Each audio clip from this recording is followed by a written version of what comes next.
Alle reden, keiner sagt dir jetzt. Komm, Jetzt sag redet denen mal. Jetzt redet wir. Ich habe es diagnostiziert. Schon? Ja. ADHS diagnostiziert. Seit wann? Seit aber auch erst im Erwachsenenalter. Okay. Also ich habe mich... Nein. Ich habe mal 2 Jahre Verknöpfung geschafft und dort habe ich eine Trainerlizenz gemacht. Aha. Und bei dieser Trainerlizenz, früher, ich habe immer gerne... Also, es hat wie müssen lernen, ich habe müssen lernen und ich habe aber auch immer gerne gelernt. Okay. Und für mich ist das irgendwie etwas gewesen, was ich immer gerne gemacht habe. Sechs eben schöne Zusammenfassungen geschrieben. Es ist alles künstlerisch. Ich bin künstlerisch und sportlich sehr veranlagt. Okay. Und dann sind irgendwie die Zusammenfassungen, ist mir so gewesen, je schöner und mehr Bild in die Hand, die ich zeichne, umso besser war es. Dann habe ich auch gerne gelernt. Für mich war es als Kreativprojekt gewesen. Okay. Oder irgendwie Aufgaben lösen. Ich bin nicht dumm gewesen. Also ich bin eigentlich eine recht gute Schülerin gewesen. Ja. Und dann war es für mich immer so gewesen, geil, wow, nochmal Lösungen machen, wirklich so ein bisschen proven, hey, du kannst das. Aha. Und deswegen, ich habe die Schule gerne gemacht. Klar, wir mussten lernen, wir sind von den Eltern. Du kommst eine Stunde herhocken, lernen, bevor das Ja, spielen genau. darfst, raus darfst nichts. Genau. Punkt, das wird gelernt. Und auf Prüfungen, hey, wann hast du Prüfung, wird eingeschrieben, hey, 3 Tage vorher wirst du mal, hey, hast du mal schon angefangen zu lernen. Aber eben, es war für mich irgendwie immer so etwas gewesen, je kreativer oder je mehr ich damit gemacht habe, umso mehr habe ich es, so lieber habe ich es auch gehabt. Okay. Und deswegen, keine Ahnung, für mich war Lernen etwas, was ich gerne gemacht habe, vor allem in dem Sinn, wo ich gemerkt habe, hey, es gibt einen Erfolg. Genau. Deutsch war so etwas. Ich weiss, ich mit meinem ADHS 10'000 Nebensätze. Okay, Riesenghetto. Ja. Und eben dann, als ich für diese Prüfung lernen musste, ist es wie nicht mehr gegangen. Ich bin so sportlich gewesen, nach der Essstörung, klar, noch mega viel verändert bei mir. Bin ich hergehockt und ich bin wirklich am Brüllen gewesen. Ich konnte mich nicht 10 Minuten, 20 Minuten konzentrieren. Wow. Da wieder Handy, da wieder das. Dann bin ich wieder in die Küche gegangen, habe wieder das gemacht. Und ich dachte, hey, das kann es jetzt nicht sein. Wieso kann ich das nicht? Und ich bin dann nach dies nach aber auch darauf gekommen, hey, ich habe schon wieder Schule, nur aufpassen, wenn ich gezeichnet habe. Ich kann als einziger in der Klasse zeichnen. Hey, ich auch. Als einziger. Geil. Ja, und die Richtig geil. Lehrer früher, konzentrier dich. Alter, ich kann mich nur so konzentrieren. Ja, voll. Genau das. Dann habe ich mich auf das zurückgehen. Ich so, warte mal, auch Film schauen, wenn ich im Kino war, wo irgendwie sonst einfach etwas nuschen kannst. Ja. Die Heim mit der Family. Ich habe meinen Blog genommen, ich bin am Zeichnen, während ich einen Okay. Film geschaut habe. Irgendwie immer so Sachen. Oder für mich war das Beste von früher. Klar, ich wusste, ich muss jetzt lernen eine Stunde. Und dann bin ich wieder eine Stunde powern, dann wieder eine Stunde gelernt. Also wirklich so der Ausgleich als Kind fast schon von sich selber ausgemacht. Und dann ist es wieder nicht gegangen. Dann habe ich wie angefangen, so, hey, das kann nicht sein. Und dann habe ich wirklich mal über meinem Arzt erzählt. Er kennt mich seit 11 Jahren, also durch die ganze Essstörung auch durch, mehr oder Okay. weniger. Nein, länger. Lange sogar. 15 Jahre? Ja, lang. Sehr lang. Ganz kurz, deine leuchtet. Ah, genau, perfekt. Ja, Super. Ja, das passt. ist das. Voll. Und dann habe ich ihm das so ein bisschen erzählt und er so, hey, keine Ahnung, tönt für mich so ein bisschen nach ADHS. Und dann haben wir mich abklären lassen. Und ich bin auffällig gewesen, also ich habe das ADHS. Nicht ultra ausgeprägt, aber ich glaube auch, das ist, wenn ich jemandem beweisen will, dass ich etwas kann, dann kann ich manchmal also ein bisschen wie das probieren abzudrücken.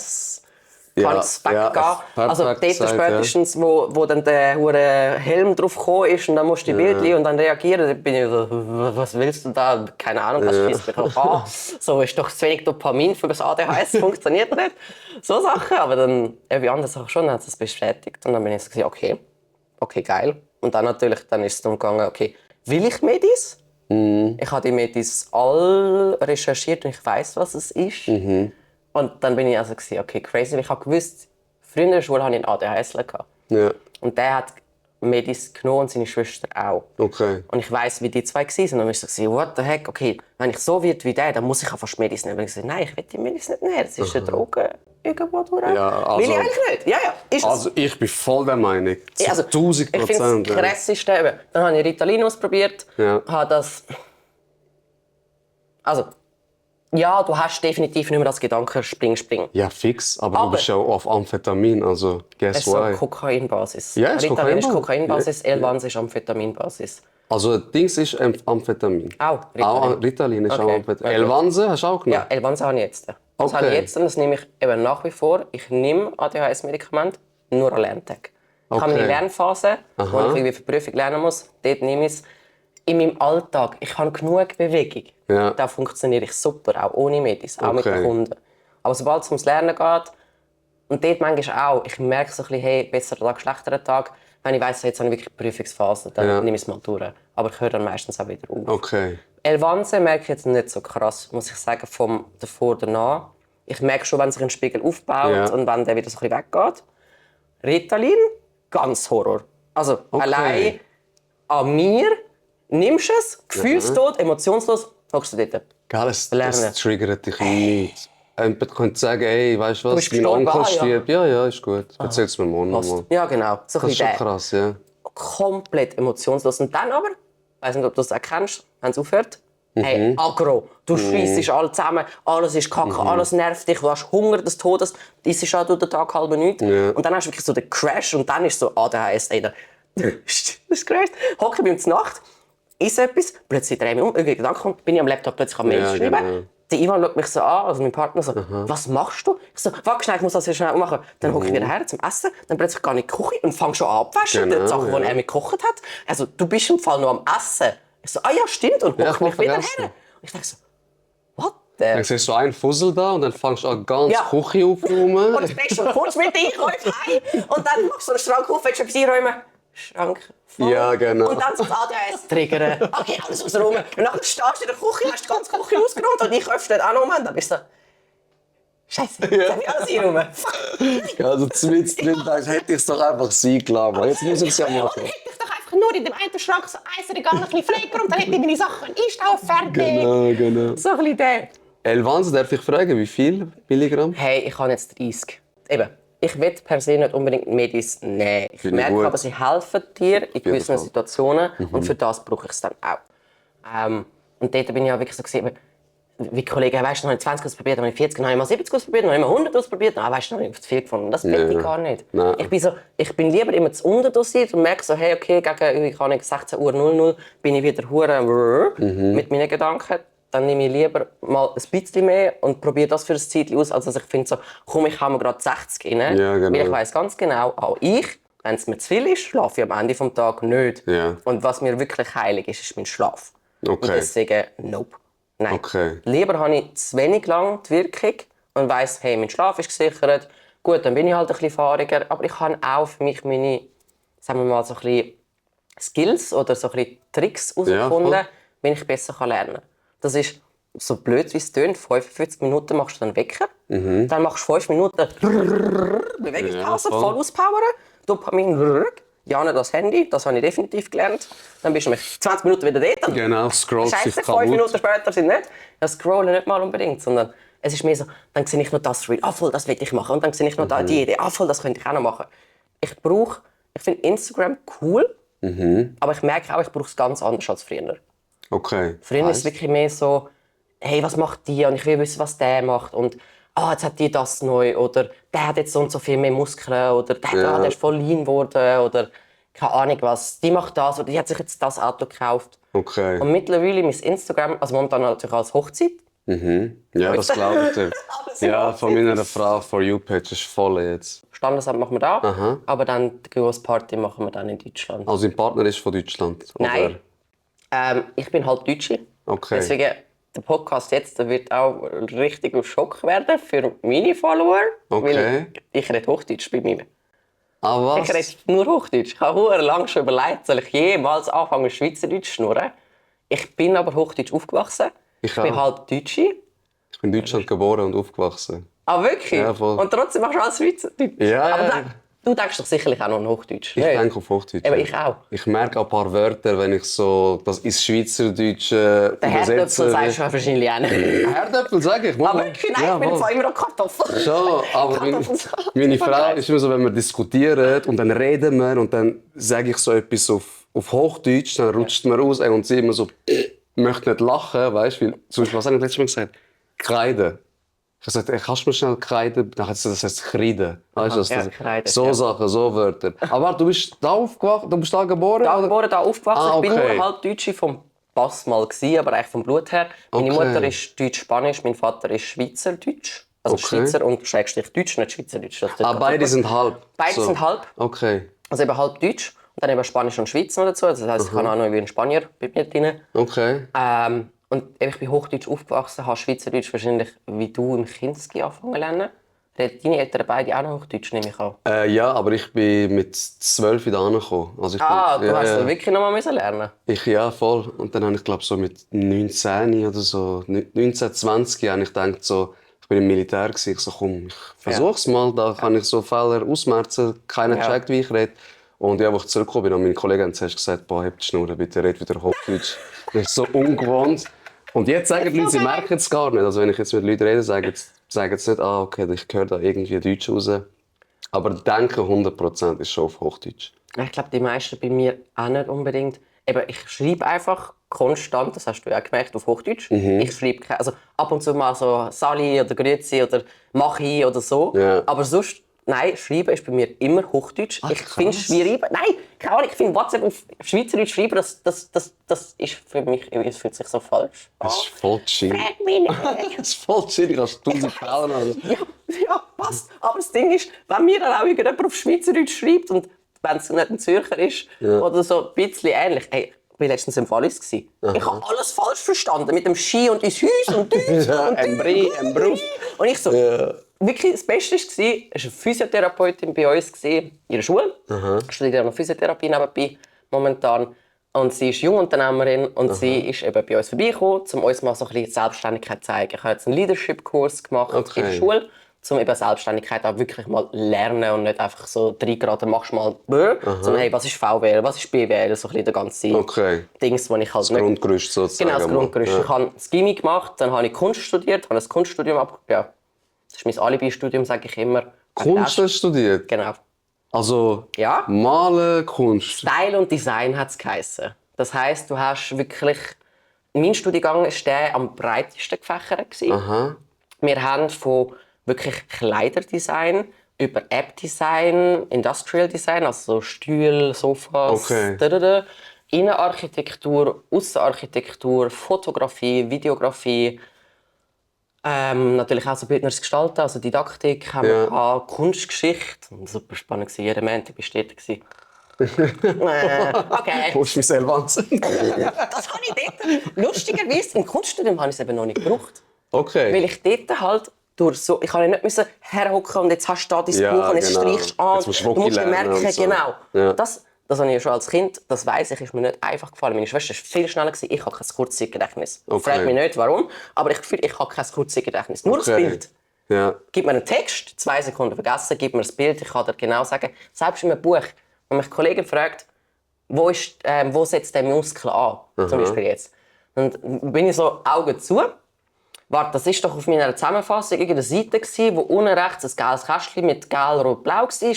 Dort oben war der Muskel, dort habe ich das und das geschrieben. Also muss es der und der sein. Okay, also ein bisschen fotografisches Gedächtnis, wenn es um Bilder geht. Genau. Okay. Selbst manchmal, wenn es um Text geht, das schreibe ich gerne selber, weil bei mir gibt es ein Bild. Meine Schrift ist für mich Kunst. Okay. Blöd gesagt.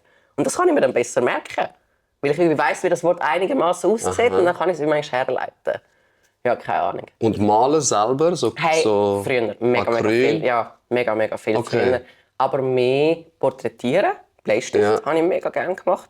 Ich bin super immer als Kind mit dem Abzeichnen. Also egal ob Person oder irgendwie, hey, hast du das Bild vor dir und bist das am Abzeichnen. Das sind Manga und Anime mit einem Copic-Stift. Das habe ich alles geliebt. Okay. Lange gemacht.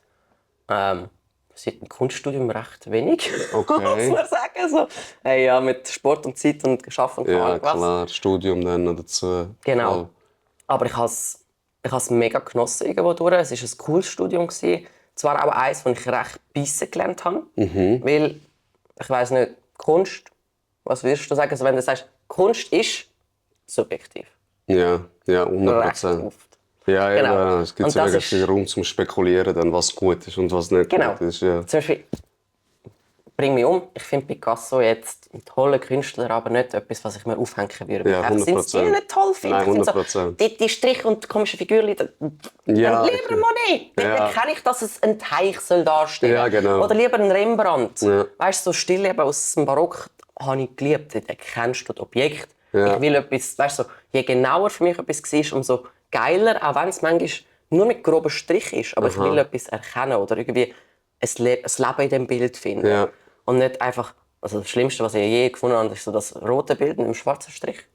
Boah, ich keine Ahnung. Was für Ich kann mich nicht so 10 Millionen, ehrlich gesagt. wirklich ein riesiges rotes Bild, ein schwarzer Strich ist für irgendwie 1 Million verkauft worden oder so.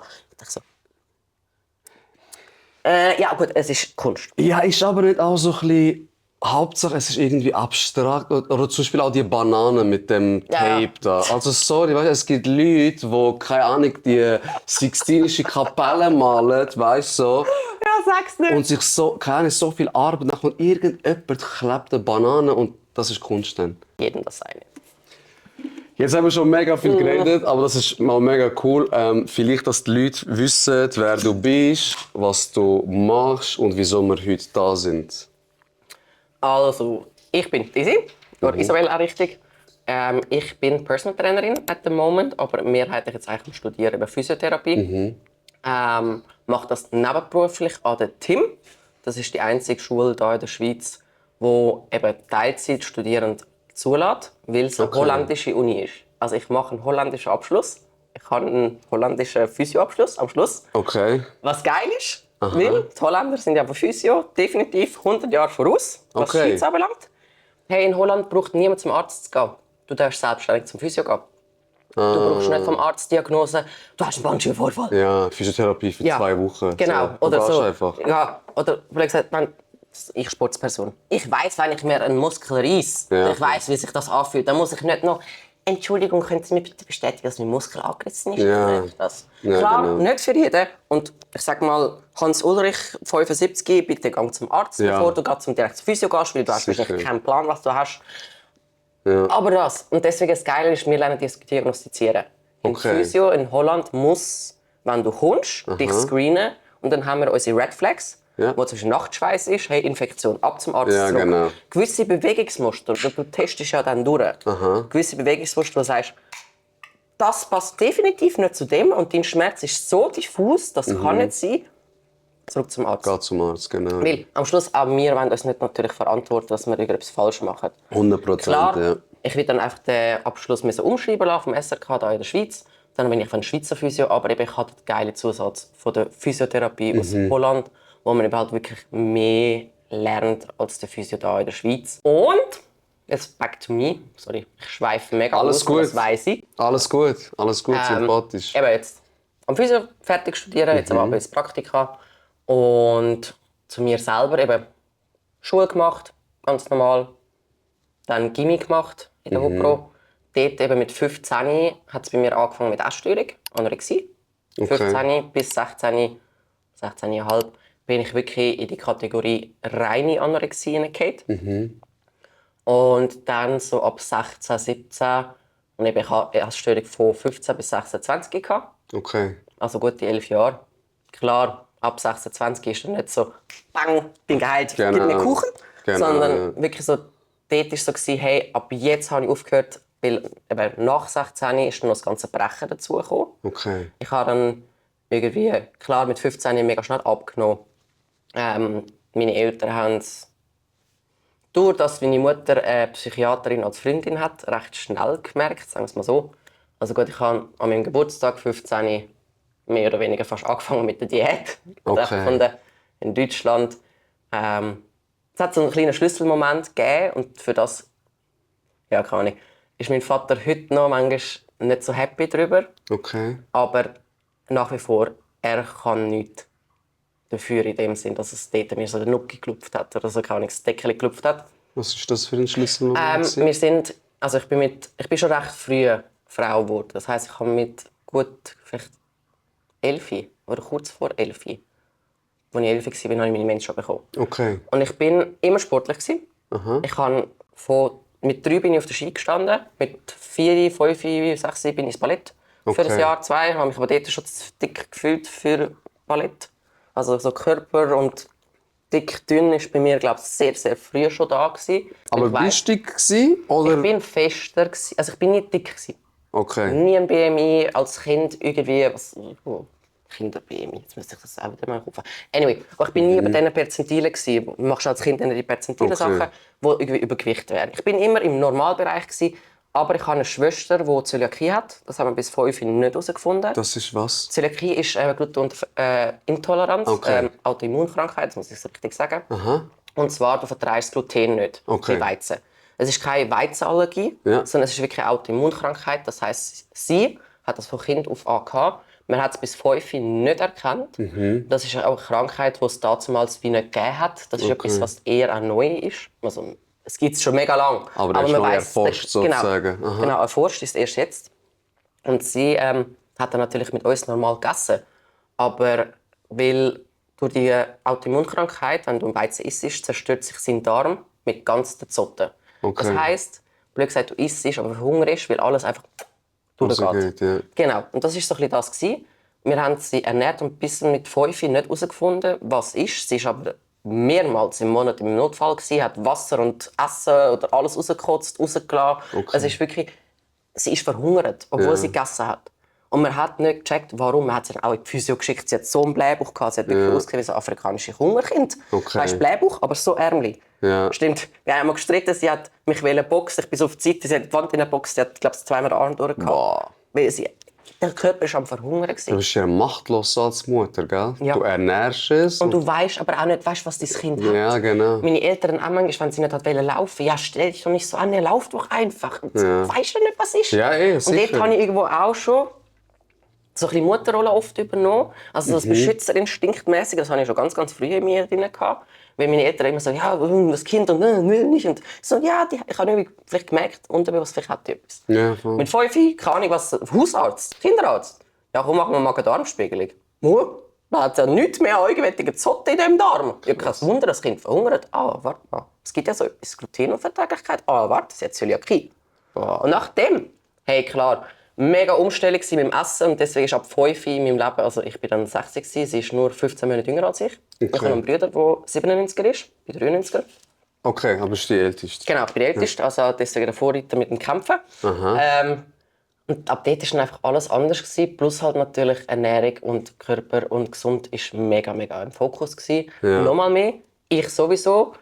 Dort habe ich wie gewusst, ab 6 hey, meine Schwester ist im Fokus, ich nehme mich zurück. Ja. Das heisst, ich kann nie ein grosses Problem für mich machen. Das kennst du vielleicht, du hast auch Geschwister. Ja, ich kenn's. Wenn es jemandem schlecht geht, Ja, voll. dann nehmen sich die anderen Geschwister zurück. Genau. Weil man will ja eigentlich, dass dem Geschwister gut geht. Aber indirekt bist du irgendwie auch unterbewusst als Kind so, das Kind kriegt mega viel Aufmerksamkeit und du weniger. Ja, voll. Und irgendwann fängst du vielleicht mal an rebellieren. Und das ist ganz interessant. Bei mir und meiner Schwester ist das wirklich so ein bisschen passiert. Okay. Als Kind habe ich wie nichts gemacht, Ja. weil sie in der Krankheit war. Ja. Und mit 15, wo dann alles bei ihr längst okay war, habe ich dann so ein bisschen angefangen zu rebellieren mit der Krankheit quasi. Oder was auch immer willst du sagen. Dort habe ich dann irgendwie die Krankheit bekommen. Meine Schwester hat sich zurückgezogen. Und wir haben oft schon darüber geredet. Okay. Und meine Schwester ist mega intelligent. Ja. Das ist Aber- Kinderärztin, hast du gesagt. Genau. Dann noch dazu. Ja. Genau. Aber auch nicht einfach von sich aus, sondern mit 15 bin ich halt dort auch störend. Das heisst, ich war mein erster Fokus voll. Bei ihr nicht. Sie hat sich ins Lernen geflüchtet, damit sie kein Problem macht. Ich mich früher auch in meine Kreativität und meinen Sport als Kind. In dem Sinne geflüchtet. Oder brauchst du irgendeinen Ausgleich? Ja, dann. sicher. Und deswegen, ich weiss noch, einmal waren wir draussen, wir 2 Geschwister. Und dann hat sie sicher etwas getrunken, ich trinke keinen Alkohol. Und sie so, weißt du, Isi, ich hätte auch mal rebellieren wollen, ich wollte auch mal Party machen gehen, ich wollte auch mal einfach Scheiße bauen. Ich konnte nicht, weil du krank warst. So ein bisschen der. Und ich so, ja, ich weiss, habe ich als kleines Kind auch gemacht. Ich habe als kleines Kind nicht gebackt. Ich bin nicht mal am Fremden gewesen, als Baby anscheinend, hat mir meine Mutter heute gesagt. Aber weißt du, so ein bisschen der. Keine Ahnung. Und so ist dann irgendwie alles miteinander so ein bisschen zusammengekommen. Aber heute haben wir es super gut, eben, weil sie hat dann Anfang mal kurz ihren ganzen Arztausbildungsgedöns hat sie in einer Klinik von mir gearbeitet, wo ich mal Patient oder ich sage immer so fies Insasse war. Okay, so schlimm. Ja, Puck zweimal ist definitiv Gefängnis. Puck. Bin ich zweimal gewesen. FFE. Nein, FU sagt man auch heute. FU, Und 24 genau. Stunden Bewachung. Ich hatte den, der bei mir mit auf dem WC ist und mir beim Pissen zuschaut. Also ja, ich habe in Puck nicht gearbeitet. Ich habe im Aber du hast Sanatorium ja auch- im Kirchberg gearbeitet. Aber Ja ich gut, habe dann bin mal... ich auch. Das war meine letzte Klinik. Ach schon? Ja, das Nein. war die einzige Klinik, die mir geholfen hat. Die einzige. Und nur wegen der Frau Huber. Nur wegen der Frau Huber. Das war meine Betreuerin dort, so eine italienische Mama. Hat die, glaub's, oder Huber? Doch, die hat Frau Huber geheißen. Der Körner, ist ja Aha, der Chefarzt, Arzt, ja. ist ein Herziger gewesen, mit seiner Chefärztin Frau Frau? Ich weiss es nicht mehr. Braune, kurze Haare, Brüllen. Ja, Ich genau. weiss nicht mehr, wie sie Die heißt. zwei will ich privat... Poppe, genau, Frau Poppe. Frau Poppe. Stimmt, die Frau Poppe. Die zwei sind mir sympathisch gewesen, aber schon fast eher so ein bisschen, du musst jetzt das und darfst jetzt nicht das und das. Ja. Und Frau Huber war so die Erste gewesen, die gecheckt hat, es geht bei mir nicht darum, wirklich essen. Ja, das ist nur ein Symptom. Das ist nur ein Symptom. Ja. Oder blöd gesagt, wenn ich etwas gerade will verarbeiten. Bei mir ist Essstörung, und das kann ich heute so ein bisschen im Übertitel sagen, recht fest so ein bisschen der Schrei nach bedingungsloser Liebe gewesen. Okay.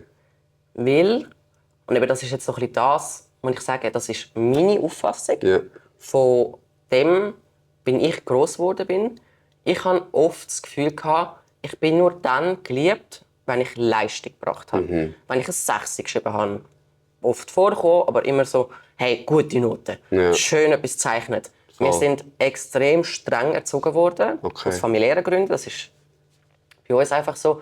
Aber wir haben früher als Kinder noch Knicks müssen vor unserer Urgroßmutter machen. Okay. Meinen Brüdern einen Handkuss geben. Und wenn wir nicht Wow. gelesen hatten, bei meiner Oma, war es wirklich so dort hocken. Aha. Nur so essen. Wenn du irgendwie so gegessen hast, hast du gerade auf die Finger bekommen. was? Meine Mutter war noch die, die wirklich so Besenstiel im Rücken hatte, wenn du gerade gekocht bist. Wo, wenn du nicht Teller bekommen hast, mit Kutteln und allem, wenn du Mine verzogen hast, hast du gerade die zweite Portion noch mal drauf Okay. bekommen und du hast erst aufstehen, wenn du gegessen hast. Wehe, du isst es. Genau, wirklich so, hey, strict. Das ist aber, sorry, ganz kurz für mein Verständnis, das ist die Mutter von deiner Mutter? Oder ist Genau. Okay. Die Mutter von meiner Mutter, aber Okay. Darum, sie hat es kennt halt, gell? Genau. Sie kennt sie noch länger als Genau, ihr. sie kennt es noch länger. Mein Vater ist auch von seinem Vater sehr streng erzogen worden. Mein Vater ist aber auch jemand, der sich sehr viel selber erkämpft hat. Also ich Okay. bin mega stolz auf meine beiden Eltern. Ich finde ihren mega Werdegang mega schön. Sie haben auch eine mega herzige Geschichte, weil meine Mutter auch verunfallt ist, alles vergessen hat. Mein Vater sie so kennengelernt hat und auch geheiratet hat. Meine Mutter war auf dem Stand von einer 2-Jährigen. Schlimmer Autounfall, halbes Jahr, also 3 Monate Koma. 3 Monate, Nein, genau den einen Monat voll künstlich Koma haben sie abstellen und plötzlich ist sie aufgewacht. Also weißt du, so Geschichten. Du hast so viel. Ja, ich weiss auch. Ich weiß gar nicht. Wo frage ich, lade dich einfach reden. Ja, und ich hoffe, ich rede nicht zu viel. Nein, ich will nein. auch, dass du irgendwie jetzt... Nein, ich melde mich. Ich finde es extrem spannend, dir gerade Gut. zuzuhören. Red einfach, wirklich. Gut. Das, was dir in Nein, den Sinn ich bin kommt. mega stolz auf meine Eltern, aber eben so ein bisschen zu dem zurückzukommen, was ich sage. Essstörung war wirklich so ein bisschen etwas gewesen. Also klar, einerseits so am Anfang, ich weiss, dass ich mich schon sehr früh unwohl gefühlt habe. Okay. Eben, wie gesagt, ich habe mit 6 wahrscheinlich Ballett, also wirklich sehr früh Ballett gemacht.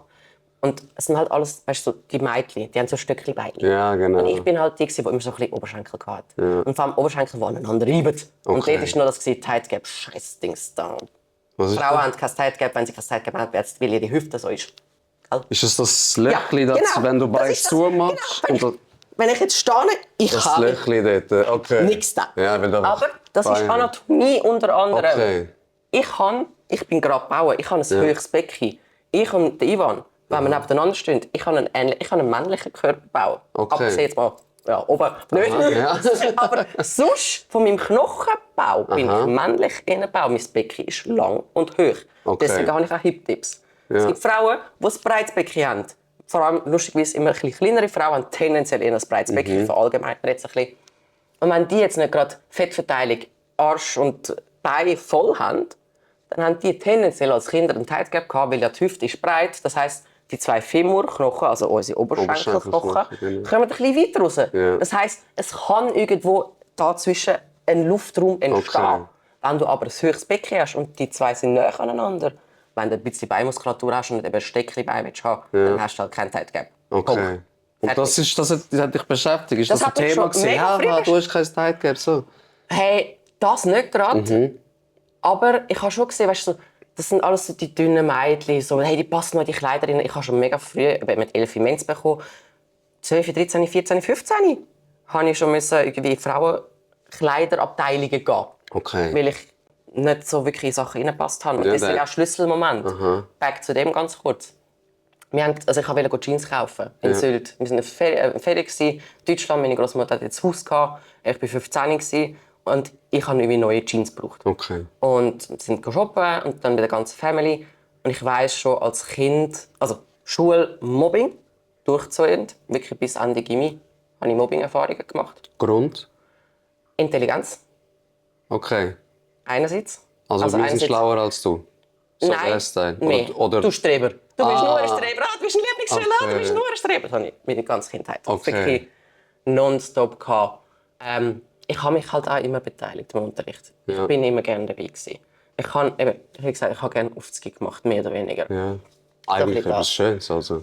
Weißt du? Eben, es ist für mich, Wissen ist für mich auch heute noch. Ja. Ich liebe es, mehr zu lernen. Deswegen reise ich auch irgendwo in ganz Deutschland, Schweiz, jetzt Brick, da Kinema. Ich will mehr wissen. Und am liebsten sogar von Menschen, die mir es 1:1 zeigen oder beibringen können. Weil eben Bücher lesen finde ich mega cool, aber eben bei schriftlichen Sachen, das vergisst ich schneller. Ja. Zeig mir einmal eine Technik und ich finde die geil, ich weiss sie. Zeig mir einmal irgendwie, hey, wenn du den Darm da ein bisschen lüpfst, dann kann es sein, dass der Iliop sowas wieder löst. Weil der Darm drückt drauf. Ah, voll geil, gestern gerade mit Ivan gemacht hat, funktioniert. Ja, geil. Vorgestern gelernt, gestern gemacht, angewendet, funktioniert. Und gespeichert jetzt, ja. Ja, und wirklich, ich habe noch nichts so viszerale Therapie gemacht. Ich habe es ab und zu gesehen oder bei mir selber erlebt. Aha. So, jetzt läuft mir. Ja, mach nur. Heuschnupfen. Heuschnupfen. Richtig mühsam. Richtig mühsam. Bei mir ist es vor 3 Jahren etwa, hat's angefangen, das erste Mal. Ja, ich habe es schon als Kind. Schon. Ja, voll. Plus, ich habe als Kind sogar desensibilisieren lassen. Ja. Das hat für ein paar Jahre etwas gebracht. Okay. Ah, du Sagen kannst... wir mal so. Du hast schon. Warte, da. Hast schon aha, gefangen. aha. LeBron James. Nein. Das war ein schönes, gerade so nah. Sie hat Trick. Nein. Aber wo sind wir? Nein, wir waren bei den Jeans. Gewesen. Bei den Jeans. Bei den Ja, Jeans sorry. sind wir. Gewesen. Ich weiss. Heute habe ich zum Beispiel keine Elbwand, dass man merkt. Ich merk's. Gut. Ja, aber Danke. alles gut. Eben. Alles gut. Nein, eben bei den Jeans gesehen und eben früher schon oft brüllt vor Spiegel, weil ich mich zu dick gefühlt habe Okay. und so. Also bei mir ist so das Körper und eben halt mit dem Mobbing in der Schule, eben wegen Intelligenz, weil ich halt immer gerne mitgemacht habe in der Schule, nicht viel besser gewesen. Ich bin auch immer so, kennst du vielleicht so in Vierergruppe ist immer jemand so der für alles macht. Ja, das voll. bin immer ich. Okay. Immer. Okay. Bis Ende Gymi. Ich war mega gerne mit dir. Gewesen. Wirklich? In der Gruppe, ja klar, das muss ich ja nicht machen. Nein, ich war wirklich immer so der Helfer gewesen. Ich habe für alles gemacht, alle abschreiben lassen, alle Prüfungen vorbereitet. Aber trotzdem am Schluss bin ich die, der in der 6. Klasse am letzten Schultag in dem Ecke geschlafen hat und die ganze Schule hat in dem Spiel. Nein. Meine ganze Klasse. Doch. Ich bin wirklich... Kinder weiss sind nicht. schon Ja. Arschlöcher. Am Schluss am ist liebsten. nachher eine, die auch gemobbt wurde, ist zu mir rübergekommen und hat gesagt, hey, ich schlafe bei dir. Ich meine ganze Klasse in einem Fußballecke-Dings geschlafen und ich mit der anderen im Ecke. Das ist so schön. Ja. Anyway, aber ja, das sind Kinder. Ja, ich finde aber ganz kurz, um da einhaken, ich meine, ich arbeite ja mit Kindern. Ja, Ich schau finde, mal. klar, Kinder entwickeln ja ihr Empathieverhalten erst so Pubertät, Anfangspubertät. Meine Nase ist gerade wirklich am Durchlesen. Alles gut, mach nur Falls Schnitt. sie jetzt gleich nüssen, dann ist der. Ja, alles gut, Schnitt, was das Zeug hat. Aber dort finde ich, die Kinder können nicht dafür vielleicht, aber die Eltern. Eltern. Also darum, weißt, wenn ich so Kinder sehe, wie sie sich verhalten, ich kann dir ausmalen, wie Eltern die Ja, ja. sind. Ja, Und darum Aufgabe der Eltern, zu tun, ja zu 100%. das bin ich definitiv auch sehr, sehr mit dir einig. Sagen wir mal so. Aber ja, anyway, Jeans gekauft oder Jeans kaufen. Ich stehe in der Frauenabteilung im Tommy Hilfiger. Ich weiß alles noch ganz genau. Ich stehe in der Frauenabteilung im Tommy Hilfiger, ziehe ein 36 an. Ich bin 15. Ich habe gefunden, wieso muss ich schon 36 Jahre ziehen? Ich bin keine Frau. Aber ich bin es schon gehabt. Und bin wirklich am Brüllen vor dem Spiegel. Schnell wegwischen. Mami, Papi, wie findet ihr die Hose? Und meine Mutter so, ja, super, sieht super aus. Und mein Vater so, nimm doch lieber eine Größe größer, die macht die dicke Oberschenkel. Und das war der Satz, den ich nie hören wollte. Weil ich halt genau wegen meiner Oberschenkel als Kind mich immer mega geschämt, weil die eben ein bisschen dicker waren. Eben, ich hatte kein Tight Gap. Und das ist so, der Satz ist dort für mich so... Genickbruch. Ja, nicht Genickbruch. Es tut mir so leid, mein Vater, meine Großmutter auch heute. Dein Vater hat diese Essstörung ausgelöst. Und ich bin so... Nein. Einfach nein. Das ist eine Kumulation aus Mobbing, aus 100%. meiner Schwester ihre Sachen. Dass ich kein Problem habe machen, dass ich mich mit 6 schon zu fett im Ballett gefühlt habe. Genau. Ich habe das schon mit 6. Ich habe mit 10 mein Knoppers schon in jede Schicht abgeschnitten mit dem Taschenmesser. Okay. Weil ich gewusst habe, ich sollte nur eins essen, damit ich nicht dick werde. Okay. Germany's Next Topmodel, natürlich. alles durchgeschaut. Ja. Meine Großmutter, du wirst mal Model, du bist so eine schöne Frau. Die ganze Sache, alles gehört. Okay. Aber ja, dort dann wirklich gedacht, okay. Dann habe ich einfach eine Woche lang in diesen Ferien keine Süßigkeiten gegessen und keine zweite Portion genommen. Kilo abgenommen. Und wie sonst in meinem Leben sehr viel kontrolliert wurde, ist von meinen Eltern, also wirklich lang auch, was wir anziehen, immer so Kleidchen, Lackschüli. Okay. Super schön. Mit 15 mal kurz selber Kleider kaufen, bin ich nur noch New Yorker, habe mich nur noch wie so gaffig angezogen. Irgendwann bin ich dann so nach einer Woche zu meiner Mami gekommen, weil ich gemerkt habe, wie teuer es ist. Können wir wieder eine Tommy Hilfiger? Ich so, nee, wieder back to basics. Ich will doch lieber anfangen. Hey, ja, super. Nein. Und dann habe ich wirklich angefangen abzunehmen. Und das war eben Oktober mit 15 gewesen. Und im Januar, dann, nur im Januar drauf, bin ich schon in der Klinik geguckt. In der ersten, im Das ist krass, Kinderspiel. Hey, ich bin von 55 Kilo mit 15, ich bin nicht mal übergewichtig gewesen, oder Nein, ich bin einfach ganz normal, ein bisschen fester gewesen. Ich habe aber auch Sport gemacht. Ja, ja. Immer schon. Mit 15, also ich habe von 8 bis mit 15 Geräte gemacht. Und das war für mich alles gewesen. Und natürlich Inliner-Rad fahren, bla bla bla. Aber ja, und dann habe ich immer mehr abgenommen, von 55 bis im Januar, was bin ich, 48 Kilo gewesen. Okay. Also 7 Kilo. Ja, aber für einen kleinen Körper, sage ich mal, ist das schon Ja. nicht wenig. Ja, auf jeden Fall einfach eine Psychiaterin, die Freundin von meiner Mutter, hat mich dann gesehen, irgendwo rumlaufen oder keine Ahnung was. Oder meine Mutter hat es selber nicht checken, glaube ich, am Anfang. Oder so wie Eltern, ja, nimmt noch ein bisschen ab, ist schon in Ordnung. Und nein, dann habe ich gesagt, hey, pass auf deine Tochter auf, das ist was nicht gut. Okay. Und dann sind wir eigentlich recht schnell auch schon zur Psychotherapeutin gegangen, Kindertherapeutin. Ich bin natürlich so gewesen, was ich und Essstörung. Ich habe doch zum ersten Mal in meinem Leben etwas, was ich kontrollieren kann. Ja, ich kann genau. abnehmen und ich fühle mich wohl und ich werde mehr gesehen. Vielleicht werde ich auch belieber und werde nicht mehr so gemobbt wie früher. Ja, weißt du, die ganzen dummen Trugschlüsse, die du dann irgendwie hast. So, ja, wenn ich vielleicht schöner aussehe, wenn ich vielleicht nicht so fest bin, bin ich nie gewesen. Ja, aber so der Schrei nach Liebe, Anerkennung und Zugehörigkeit. Ja, oder einfach auch wirklich... Eben, ich habe auch in der Schule ja gelernt, durch das Mobbing. Ich muss dir etwas geben, damit du mich gerne hast. Ja, genau. Ich muss dir deine Hausaufgaben erledigen. Ich muss für dich das, ich muss dich von A nach B bringen, ich muss dir deine Kleider nachtragen. Bei meinen besten Kollegen, wenn wir das Singstar gemacht haben und Fotos gemacht haben, bin ich wichtig. Ja, willst du das noch ausprobieren? Nein, ich kann doch das bringen. So das. Okay. Ich kann immer das... Pleasing par excellence. Aha. Call me people please 2.0. Schon? Nein, Ja? nein, nicht mehr. Zum Glück. Zum Glück nicht mehr. Früher ja. Oder wirklich. Nein, und dann bin ich wirklich Februar natürlich dann noch zuerst die Heime probiert. Was für Zeit wir früher hatten als Familie. Es tut mir so leid bis heute, was meine Familie also hat müssen durchmachen mit mir. Was denn zum Beispiel? Hey, also so gewisse Szenen. Eben, bevor ich in die erste Klinik bin, hat es den Deal gegeben, ich muss jeden Tag ein Frisobin. Ja, natürlich. Nahrungsergänzungsmittel. Viel Kalorien. Schoki, Vanille, Cappuccino. 1 Milliliter hat 3 Kalorien Ja, gehabt. ja. Und ich bin so gewesen. Never ever, ever. Wirklich, für mich ist das ist die Hölle in Flaschenform. Ja, genau. gewesen. Der Ungefähr Teufel. so. Ja, voll. Hey, und dann sind wir in Wien im Schloss Schönbrunn gewesen. Sissi, erst übrigens bekannte Königin, die selber magersüchtig war. Okay. Auch tätowiert, auch Fitness gemacht hat. Okay. Geile Facts habe ich dort gelernt. Jawohl. Aber ich dachte, super. Und dann eben die Führung durch. Mittagessенszeit oder kurz vor Mittagessенszeit holt meine Mutter den scheiß Frisobin raus. Ja. Und dann wirklich, bei mir hat das Lämpchen durchgebrannt. Schloss Schönbrunn, der Garten, schon mal vielleicht so ein bisschen. Aha, von Bildern. Ich bin voll wirklich, meine Mutter will Foto mit dem Frisobin. Ich will ein Frisobin! Und ich so, nein! Rettet mich!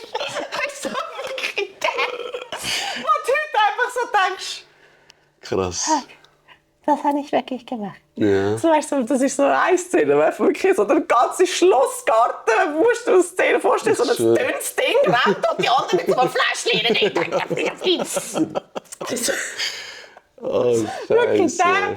dann einmal in Spanien, das ist schon ein bisschen später, irgendwie nach, ist so, entweder so, ich habe 5 Kliniken durch, 2-mal POC, Kispi, dann eben das Sanatorium Kirchberg als allerletztes und zwischendrin bin ich noch im KJPD gewesen. Okay. Alles eben, sagen wir 3 Jahre von meinem Leben sind Klinik, mehr oder weniger. Okay. Also 6 Monate, 3 Monate, 3 Monate, 6 Monate, 4 Monate. Okay. Also Ungefähr. auf dem A bist du gesehen, nehme ich an. Ich bin im Sanatorium, Königsberg. ja, in dem Haus, im Wo schönen das Haupthaus. Resti Ja, genau, was unten Resti dran unten ist. Wann bist du, weißt du das, welches Jahr? 18, 20. Und ich Okay. 2018 Junge.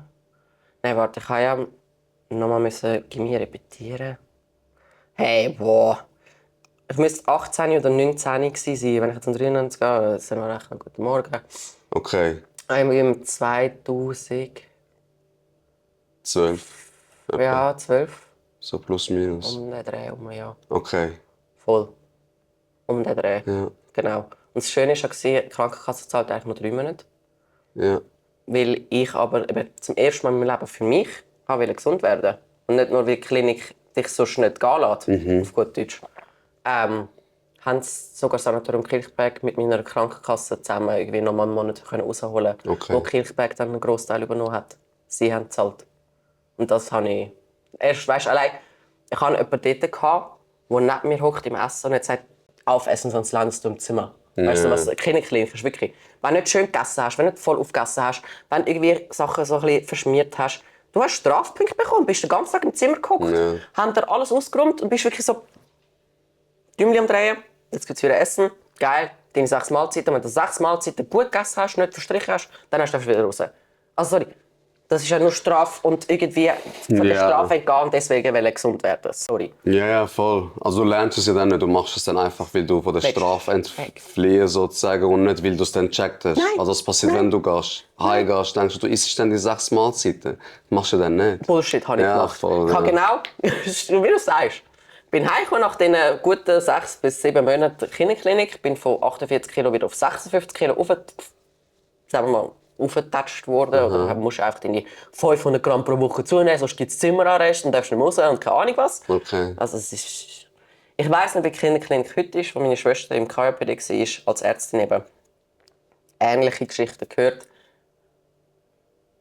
Eben, Kindererziehung finde ich ein schwieriges Thema, aber ich bin definitiv nicht der Auffassung, dass Essen mit Belohnungsstrafe, vor allem nicht im Kontext Essstörung, soll Nein. beigebracht werden. Und deswegen bin ich also gesagt, nein. Und eben, sie hat sich neben mich geguckt und wenn sie gemerkt hat, ich kann nicht essen, was hat sie gemacht? Sie hat mir den Rücken angefangen zu streicheln. Du schaffst das. Was hat sie gemacht? Mir Vertrauen gegeben. Ja, genau. Mir zeigt, hey, du bist ein toller Mensch, auch wenn du es nicht schaffst, das Genau. zu essen. Ich mag dich trotzdem, auch wenn du nicht die Dings erfüllst, die ich jetzt gerade für will. So, ja. Genau. Auch die Zimmerkontrolle haben ihr ja eigentlich jede Woche. Vor allem erst recht bei Essstörungen. Und ich habe natürlich, weiss nicht, wie viel Essen, es tut mir immer leid, in meinem Zimmer gehortet.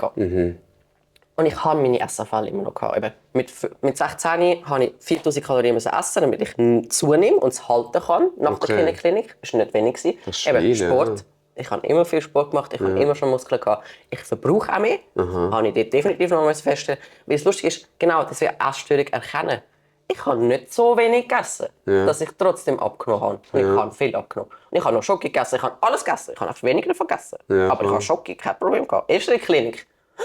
Du hast Schoki, oh mein Gott! Weißt du, von den anderen Essstörungen. Und dann schaust du dir alles ab. Also ich bin kränker aus der ersten Klinik rausgekommen, als ich rein bin. Das glaube ich eben, ja. Definitiv. Ja, weil es ist ja komprimiert dann, oder? Alle sind dort und du schaust dir ja auch Sachen ab. Dass man stehend mehr Kalorien verbrennt als sitzend, habe ich auch erst dort gecheckt. Weil alle natürlich Essstörungen an der Schule dort gemacht. Als Kind musst du ja. Oder zumindest haben sie die Möglichkeit gehabt, was eigentlich noch gut war. Du hast nicht mega viel repetieren oder hast die Möglichkeit gehabt, nicht müssen. Selbst Lehrer sind mich besuchen in der Klinik, was verdammt war. Okay, das ist echt Aber schön. ja, dann schaust du von der anderen Essstörung ab, wie sie am Lernen sind. Weil das Zimmer musst du immer offen haben, dass du keinen Scheiß baust. Irgendwie hatte ich anfangs Ritze und so, das hast du alles dort gehabt. Und dann sehe ich immer, wie die ihre Stühle auf den Tisch stellen. Ah ja, klar. Dann kann ich stehen, kann ein bisschen mehr rumwackeln, kann den Fuß wippen. Weißt du, genau. diese Sachen, das schaust du dir alles ab. Ja, verbrauchen. Ja, und wirklich, Frau Huber dort, ich dachte, die hat Frau Huber geheißen, ziemlich sicher, die Italienerin, die ist einfach wirklich neben mir gekocht, nach Zimmerkontrolle. Sie hat gesagt, easy, Zimmerkontrolle. Magst du mir rausgeben, was du jetzt gerade sagst, ist gut für dich zum rausgeben? Hey, klar, ich habe ihr nie immer alles ausgehändigt, Ja. aber ich habe ihr immer einen riesigen Teil ausgehängt. Und einfach für mich allein schon, das Essen, dort meine Binges, die ich mehr oder weniger jeden Abend hatte, einfach weil irgendwo durch den Tag verbietest du dir alles, mit der Essstörung Anorexie im Kopf quasi. und dann aber eben mit den 4000 Kalorien essen müssen. Und dort habe ich dann irgendwann einfach auch, weil ich das alles nur noch am Abend gegessen habe nach der Klinik, weil in der Schule traue ich mich natürlich nicht. Ja. Ich bin zurück in die Schule als Anorexie gekommen und dann hocke ich dort und soll irgendwie grössere Teller essen als alle anderen. Ja. Das geht doch nicht, Ja, in der voll. Essstörungsdummheit dort. Ja, voll. Ich bin nicht auch so gewesen. Nein, dann habe ich immer halt alles auf den Abend geschoben. Ich habe in der Schule schon ein bisschen gegessen, aber der Rest ist immer Abendessen mit den Eltern. Und mein Vater hat genau gewusst, irgendwann komme ich rauf, mache die Küchentür auf und zu. Und dann bin ich dort in heimlich am Essen gewesen. Ich habe gewusst, ich bin wirklich mit dem Taschenrechner dort gestanden, habe alles abgewogen, jedes Gutzli. Aber ich habe gewusst, ich muss auf meine 4000 Kalorien kommen, sonst nehme ich ab. Okay. Und wirklich, und irgendwann ist es eigentlich so schlecht geworden, ich konnte nie kotzen.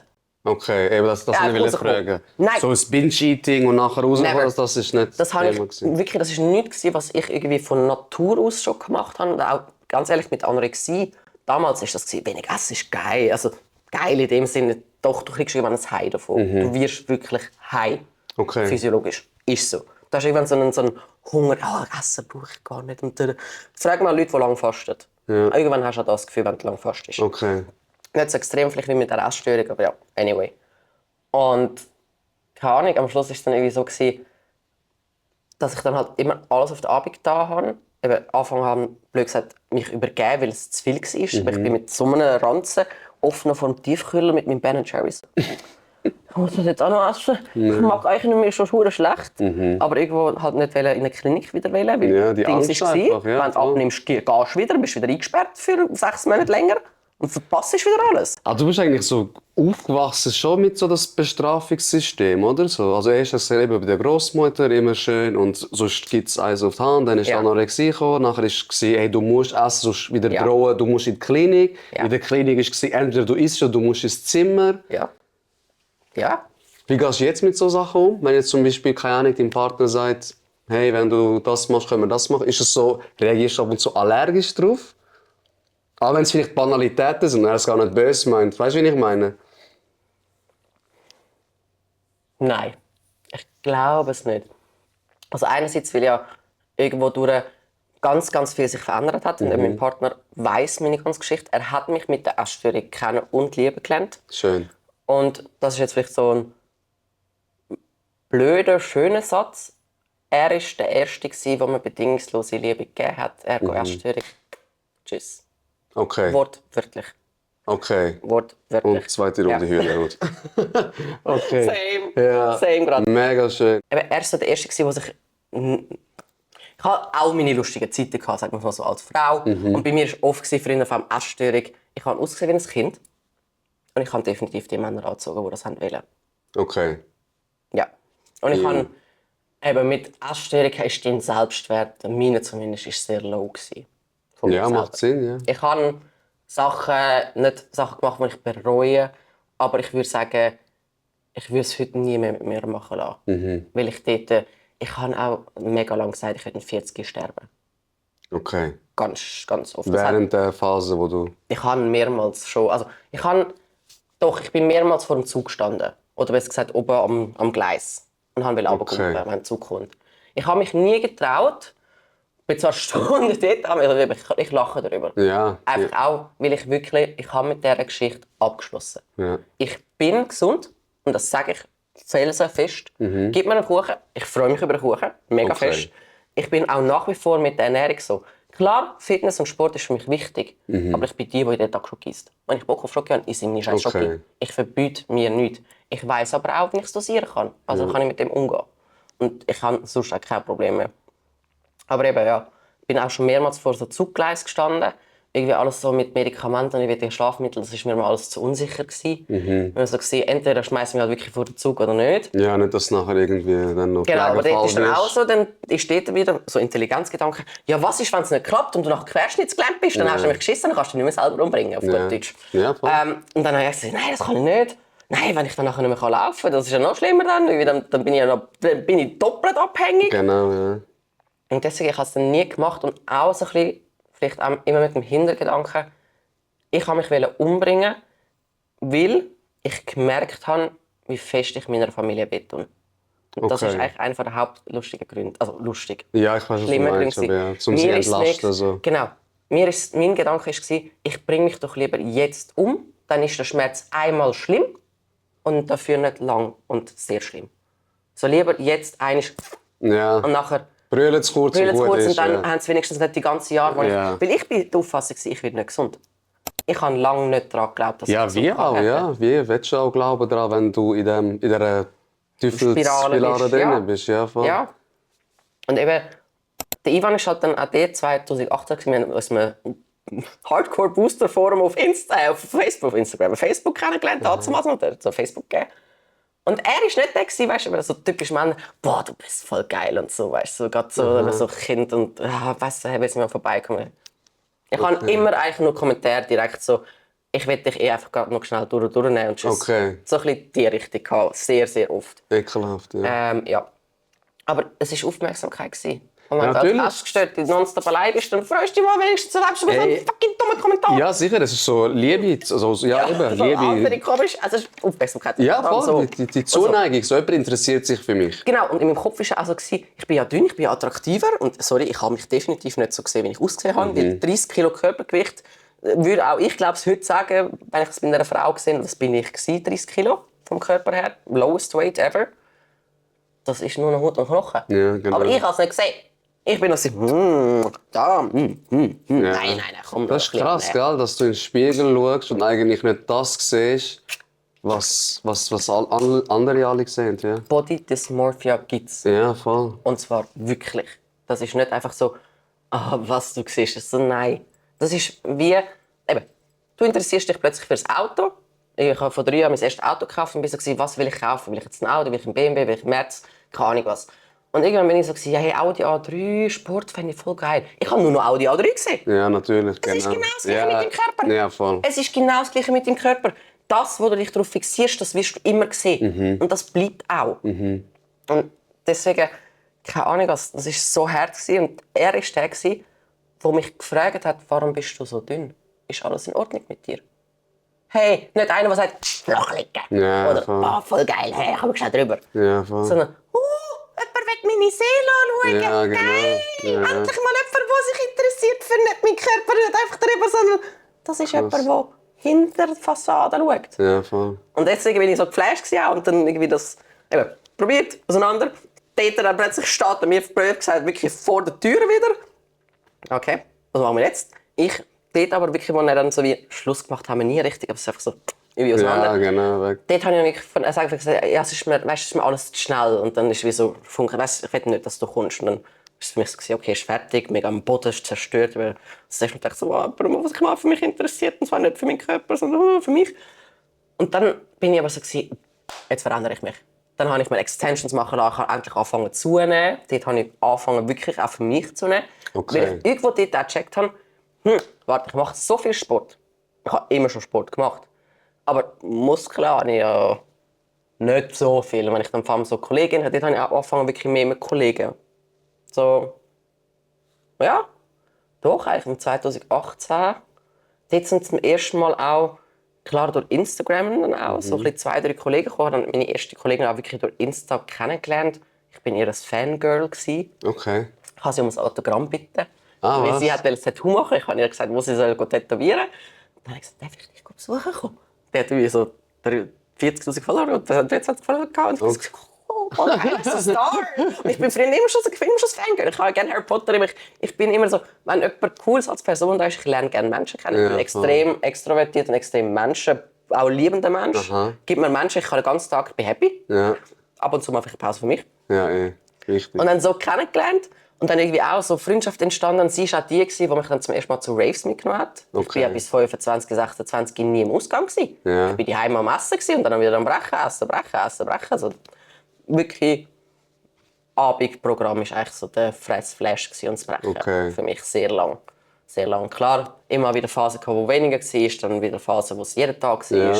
Aber das ist irgendwann einfach meine Routine. Ich habe es gar nicht mehr, auch gegen das Ende habe ich gemerkt, ich hinterfrage es gar nicht mehr. Du machst es Ich einfach. mache es einfach. Ja, weil es- funktionierst einfach. es Du funktioniert kennst es so, ja. Und wenn du es jetzt anders überlegst, du bist 11 Jahre lang essgestört, du hast keine Freunde mit dieser Essstörung. Du machst dir keine Freunde. Auch in der Uni. ich bin der Freak gewesen. Zwar, alle haben mich gerne gehabt, aber wirklich zu mir heim, aber das willst du auch nicht. Dann musste ich schämen und meine Wohnung war voll mit Essen. Ja, voll. Das ist so Sachen, alles so Geheimnis, was man dann auch hat und merkst, ich bin ja gar nicht sozial eigentlich fähig. Wirklich.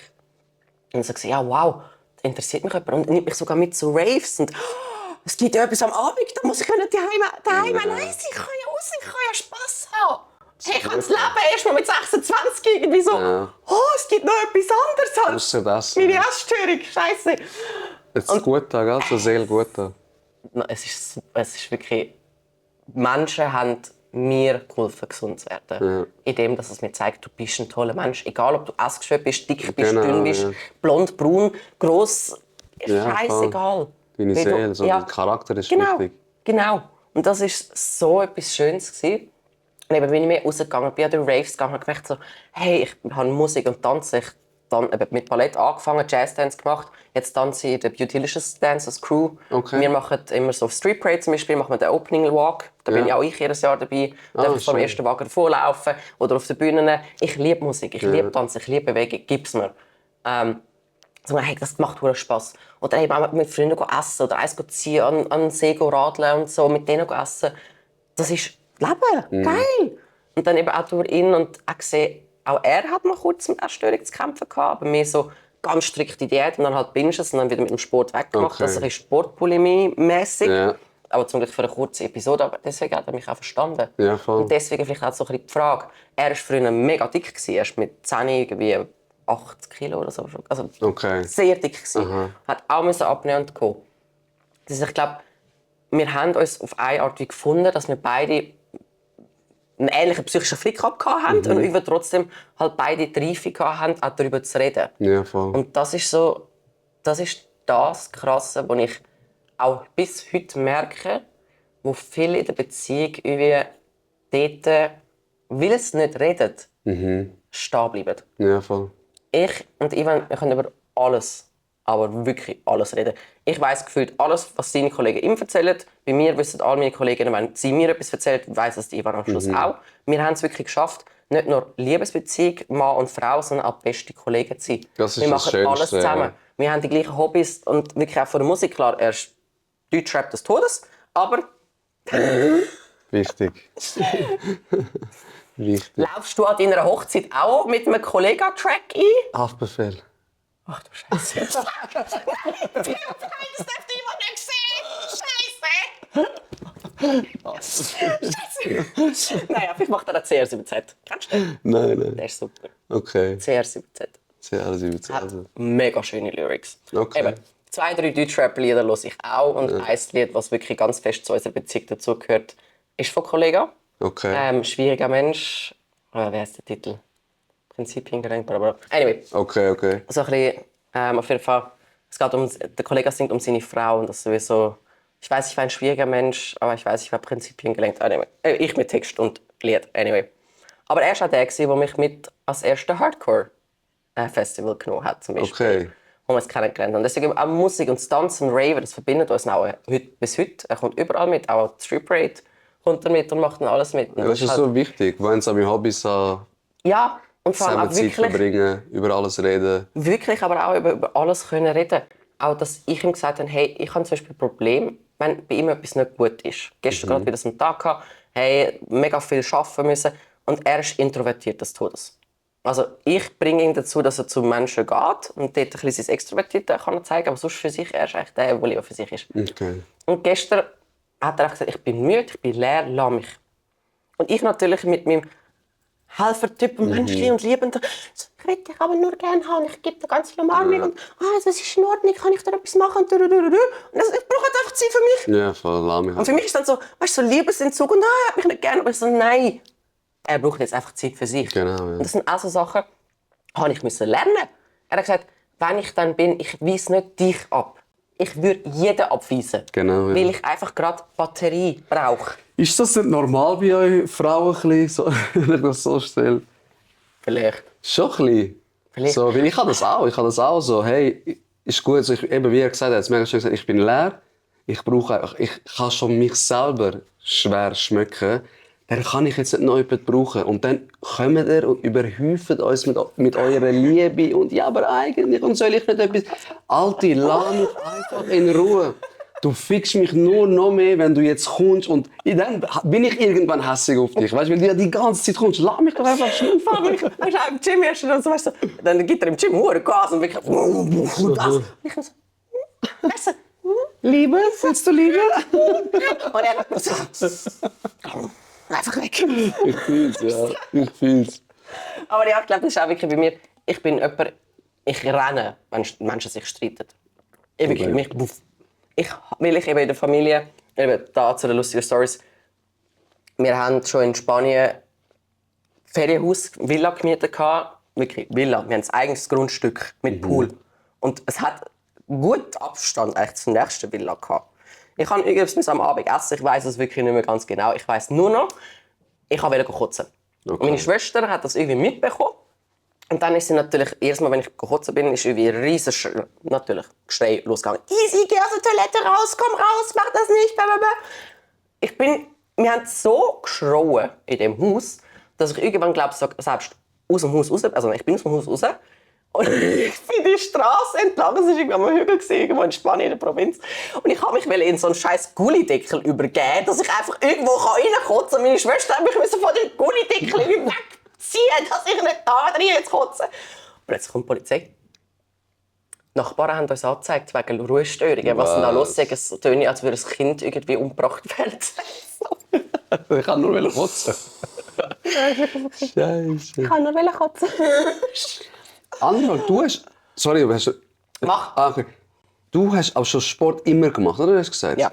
Also ich habe mir die Frage gestellt, es war nicht so ein Kompensieren gewesen, so... Natürlich habe ich ein Zeitchen lang kompensiert. Okay, schon das kann auch. ich aber auch ganz ehrlich sagen. Okay. Ich habe eine Sportsucht mit Anorexie entwickelt.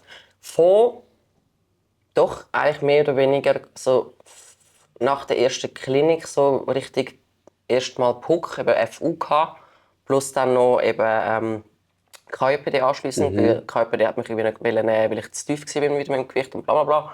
Oder das Suizidgefährdung, ich weiß nicht, was das war. Nein, dort hatte ich wirklich gute 2-3 Jahre gehabt, wo ich jeden Tag 3 Stunden bin Sport machen. Okay. Aber Ausdauer. Ich bin am Morgen mit den Inliner, ich habe Goldküste in der Nähe Erlenbach gewohnt, von meinen Eltern aus. Und ich habe in der HOPRO studiert, Chemie gemacht. Das sind, ich weiß jetzt gar nicht mehr. Auf jeden Fall, hin und zurück ist eine gute Dreiviertelstunde, also einweg halbe Stunde, Dreiviertelstunde mit den Inliner. Okay. Und kannst aber schön oben durchfahren bei mir. Also jetzt von mir bis HOPRO hast du gut durchfahren. Und ich bin jeden Morgen mit den Inliner in die Schule. Also erstmal Sport hin. Ja. Dann habe ich Mittagspause natürlich Sport gemacht, die ganze Mittagspause durch. Abend mit Inliner wieder zurück. Okay. Meistens bin ich dann aber sogar nach der Nacht nochmal mit den Inliner nochmal eine Runde irgendwie drehen, dass ich auf 3 Stunden komme. Ich Okay. bin im ASVZ gsi. Ja, mich kennt die einen so heute immer noch. Ich habe gesagt, wow, du siehst so gut aus heute. Ich bin jeden Tag natürlich, wenn es irgendwie möglich ist, dort gsi. Dann habe ich irgendwie meistens bin ich 1 Stunde auf so einem Stegen-Dingsbums, genau, auf dem Stegen-Trainer gsi. Dann bin ich 1 Stunde säckeln und dann bin ich noch mal 1 Stunde auf so einer Inline-Skate-Maschine, die es dort gegeben hat. Die habe ich immer geil gefunden. Dann habe ich auf die gemacht, wie die Hure brennt hat in den Oberschenkel. Einfach, dass ich 3 Stunden Sport habe. Okay. Dass ich 3 Stunden Sport habe.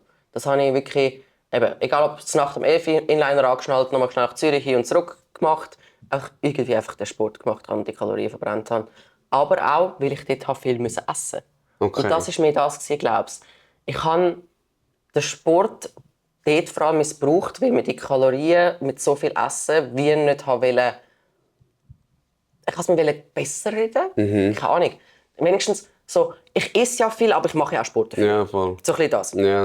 Und das ist am Anfang, glaube ich, auch definitiv, und das sage ich auch, es ist okay, am Anfang eine Suchtverlagerung zu haben, sofern die andere Sucht Gesünder gesünder ist als die andere. als die andere. Mit dem Hinweis, auch die musst du wieder abbauen. Ganz, ganz sicher. Und hey, dann hat es wirklich eine Zeit gegeben, wo wieder Kraftsport, wenn ich das mal nicht gemacht habe, auch das ist dann für mich, und die Ferien, nein, wenn es kein Gym hat und keine Ahnung was. Ja. Also gegen Ende der Essstörung Aber wie es ja so mal ist, man lernt ja zum Glück auch weiter und dazu. Und ich habe auch jetzt eben die Prüfungsphase, ich bin einen Monat daheim. Ich gehe dann manchmal 3-mal in der Woche eine halbe Stunde joggen. Mache die Okay. mit Therabändchen und ich habe 12 Kilo Händchen daheim und 5 Kilo Händchen daheim, jenste Therabänder, jenste Blackroll Gummimatte. Dann mache ich halt daheim ein Dreiviertelstündchen Workout. Einfach so ein bisschen Bewegungs-Input-mäßig quasi. Mein ADHS ist ein bisschen ruhiger. Ich habe mich bewegt. Einfach so, dass ich irgendwo durch eine Bewegung auch habe, weil das ist mir extrem wichtig. Ich gehe jeden Tag spazieren. Einfach, weil es mir gut tut. Ja, voll. Nicht, weil ich im Kopf habe, da verbrenne ich ja irgendwie im Ja, Spazieren. genau. Verbrenne ich Es ist 20 ja Kalorien mehr. ADHS zum einen, zum anderen, du hast es ein Leben lang gemacht. Das sind ja auch Gewohnheiten, die du immer gemacht hast und du Ich weißt, kriege es tut dir Rückenschmerzen, gut. wenn ich einen Monat daheim lerne. Ja. Weil ich nicht meinen Sport mache. Wirklich. Du bist aber auch ein Zeitchen mal ein bisschen breiter gewesen, nicht? Hey, ja, voll, ich So bin muskulöser irgendwie. voll, also muskulöser, ich würde immer sagen, ein bisschen nach der Ja, Essstörung. Ich sage ja. Also ich bin mal eben von 30 Kilo Lowest Weight zu 80 Kilo Highest Weight. okay. Habe ich gemacht. So Okay. in meiner jetzigen Lebenskarriere. Ja. Das sind gute 50 Kilo plus. Crazy, ja. Ja, also ich habe schon einige A und Bs gesehen. Aha. Hey, nach der Essstörung war es so, einfach mal zunehmen. Dann am Anfang geht es natürlich so mega vorsichtig, hast du noch nicht, traust dich noch nicht. Dann irgendwann war es so, hey, voll geil, ich bin ja mega kräftig, ich bin mega stark. Dann habe ich wirklich zugenommen. Dann war das Ding allerdings, eben, ich hatte mit 11 Mens, mit 15 nichts mehr. Okay. Und ich bis zum 26 kein Mens. Ich hatte Osteoporose. Okay. Ich hatte Osteopene, also Osteoporose ist es noch nicht ganz, aber definitiv Osteopenie. Ich hatte Knochen wie mit 18, dort habe ich dort noch, nein, 19. Die letzte Messung, um den Dreh herum, auf jeden Fall weiss ich noch, meine Knochendichte war 60 gewesen. Okay. Also Körper 18, 19, Boni 60. 60. Tschüss. Kein Mens. Kein Mens, sorry. Evolutionär ist eine Frau ohne Mens nicht mehr zu gebrauchen, weil du kannst keine Nachkommen züchten, also bist du Müll. Du kannst sterben. Tönt hure krass. Ja, aber es rein... baut alles ab. Voll. Ja, fix, ja. Sorry, kein Mens mehr, Osteoporose, Haarausfall, Nägel brechen. Die Frau ist leider nicht mehr zu gebrauchen, weil evolutionär Crazy. müssen wir einfach Kind machen und dann Ja, genau. geht's auch weiter, fertig. Genau. Und sonst bist du ausgemerzt. Also ja, früher ist das so Ja, fix. wortwörtlich, früher sind sie effektiv schon gestorben. Nach dieser Zeitalter, blöd gesagt, das war alles viel, viel kürzer vom Menschenleben her. Und hey, mit allem dort, eben Osteoporose, kein Mens. Zwar dort von der Waffel geil, keine Blutung in jedem Monat, habe ich immer angeschissen. Ja, Aber Geld irgendwo dann sparen. auch gecheckt, ja, nicht mal Geld sparen, sondern das tut weh, das ist nervig, da musst du immer aufs WC so Bilder wechseln, dies Und wechseln. Emotionen. Ja, das habe ich auch nicht gehabt. Okay. Und das ist im Fall ganz krass. Das hat Ivan müssen lernen. Wir haben beide nicht gecheckt, dass meine Stimmungsschwankungen etwas Normales sind. Er hat mir immer unterstellt, ich würde Stoff nehmen. Oder Okay. ich würde irgendwie sonst die Hormone nehmen. Am Anfang, aber deswegen zu dem, wo ich wirklich fest geworden bin, ich habe eben dann irgendwann mal Mens wieder bekommen. Okay, jetzt habe ich einen Freund, und schwanger werden will ich jetzt vielleicht nicht gerade. Ja, voll. Tun wir verhüten. Dann ist es für mich natürlich gewesen, hey, gehst du mal zu der Frauenärztin, Beraterin, so, ja, aber du bist ja eh zu wenig vom Gewicht noch her. Willst du nicht gerade ein bisschen zunehmen, dann nimm doch die Pille. Oder nimm Hormonspirale. Die bringt dich ein bisschen mehr zum Zunehmen. Okay. Effektiv habe ich zugenommen. In 3 Monaten 20 Kilo. Wow. Und das ist definitiv nicht das, was ich wollte. Ja, voll. Mit der Pille. Und also nein, nicht mit der Pille. Ich mich dann für die Hormonspirale entschlossen. Habe die einsetzen lassen, aber wirklich in 3 Monaten 20 Kilo zugenommen. Wirklich noch gedacht so, wow, okay, vielleicht schlägt jetzt endlich das Essen an oder sonst irgendetwas. Frag mich nicht. Wirklich, aber auch gedacht so, ja, ich bin mega wässrig gewesen. Also es ist wirklich, es ist nicht in dem Sinne, ich bin mega fett, also ich bin muskulös, muskulös bin ich nicht gewesen. Ich habe es mehr Gefühl, ich bin einfach fett geworden und irgendwie wabbelig, massig. Also wirklich so aufdunsen, wässrig, Okay. keine Ahnung was. Hey, und dann habe ich wirklich, dann ist aber Corona gekommen. Ja. Dann wollte ich abnehmen. Nicht funktioniert. Hey, ich habe wieder 1000 Kalorien gegessen. Nicht Okay. runtergegangen. Ich Auch habe nicht gedacht, runtergegangen. geil, Essstörung 2.0. Ja, voll. Let's Herzlich go. willkommen, ja, voll. Nochmal. Ja. Hey, wirklich, ich bin am Durchdrehen gewesen. Bis mir mal ein Kollege, der eben auch Coach war, ich so gefragt, easy, Ich gesagt, hey, ich nehme nicht ab. Ich friss fast nichts mehr und ich fühle mich wie in meiner Essstörung damals. Und ich habe mehr gegessen in meiner Essstörung und habe abgenommen. Wieso nehme ich nicht ab? Du hast einen Freund. Wie verhütet ihr? So, warum fragst du? Ja. Spirale? Ich so, was für eine? Ich so, Hormonspirale. Also, du weißt schon, dass da Gelbkörperhormone drin sind und dein Körper denkt, du bist gerade schwanger. Also kannst du nicht abnehmen, weil es wäre dumm für das Baby, wenn du jetzt abnimmst, oder? So, Interessant. danke. Ja, Fuck. voll. Ich sag, Ja. ich habe es probiert. Ich habe es mir rausziehen. Ich bin wirklich so geschrieben, nein, das Ding raus, ich mach das sofort raus. Wie immer gesagt, ja, wie kommst du ja dran? Also. Nein, da bin ich am Schluss angefangen, ich kapituliere, weil ich habe gemerkt, ich komme ein bisschen, aber nein, ich fahre jetzt einfach in Notfall ins Kispe, ins Triemli und lasse mir den Scheiß rausziehen. Und Abgenommen. dann wieder abgenommen. Bam! Tschüss. Findest du nicht auch, also ein anderes Thema, aber dass die Ärzte zu wenig informieren mit so Sachen? Ja. Dass du gar nicht, also sie machen einfach etwas und du hast keine Ahnung. Zum Beispiel jetzt, wie ich sage, also etwas Antibiotika. Ey, auch wenn du die Schmerzen nicht mehr hast, du musst Antibiotika fertig nehmen. Nicht, dass es sich nachher irgendwie, dass du resistent wirst. Oder, keine Ahnung, nachher unverträgliche Penicillin, ich weiß doch auch nicht.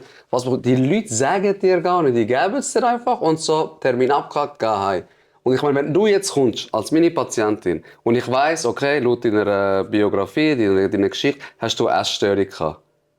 Dann sage ich dir das doch. Sie hat es mir ja indirekt gesagt. Sie wollen ja ein bisschen zunehmen, das hilft ihnen dabei. Ja, aber bitte. Aber weißt du, so in einem Nebensatz, Ja, wo du dann ja. denkst, ja, ein bisschen helfen, weißt du, dann denkst du so 1-2 Ja, Kilo. voll, ja, so max 5, so okay, kann ich mit Aber eben umgehen. nicht gerade so 20. Und klar, Aber nicht, ich kann kann nicht abnehmen, ist ja etwas anderes, als sie nehmen ein bisschen zu. Ist ja so ein bisschen das Beschönigen, finde ich. Ja, unter anderem auch. Ja. Eben, dass es ein bisschen mehr mit Gewicht wird, das habe ich ja auch irgendwo wollen, aber definitiv Ja, aber nicht so. 20 Kilo mehr.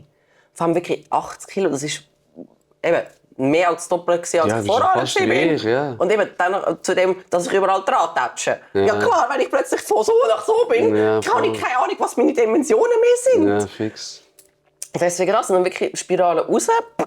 Jetzt habe ich Gold-Kupfer-Spirale drin, die ohne Hormon Ja, funktioniert. ich bin Bombe. ja kein Fan von Hormonen. Nein, auch nicht. Null. Nach wie vor. Null, null, null, Nein, null, nach null. wie vor. Ich wirklich, wenn irgendeine Kundin von mir, und ich habe mehrheitlich Frauen im Training, zu mir kommt und irgendwie etwas in die Richtung fragt, oder einfach ich auch höre, hey, ich verhüte hormonell, und dann so gewisse Geschichten aufkommen. Eben, ich sage immer vorsichtig, ich will niemand, nimm das nicht oder nimm das. Genau, das ist deine es soll Entscheidung. immer deine Entscheidung sein, Voll. das ist mir mega wichtig.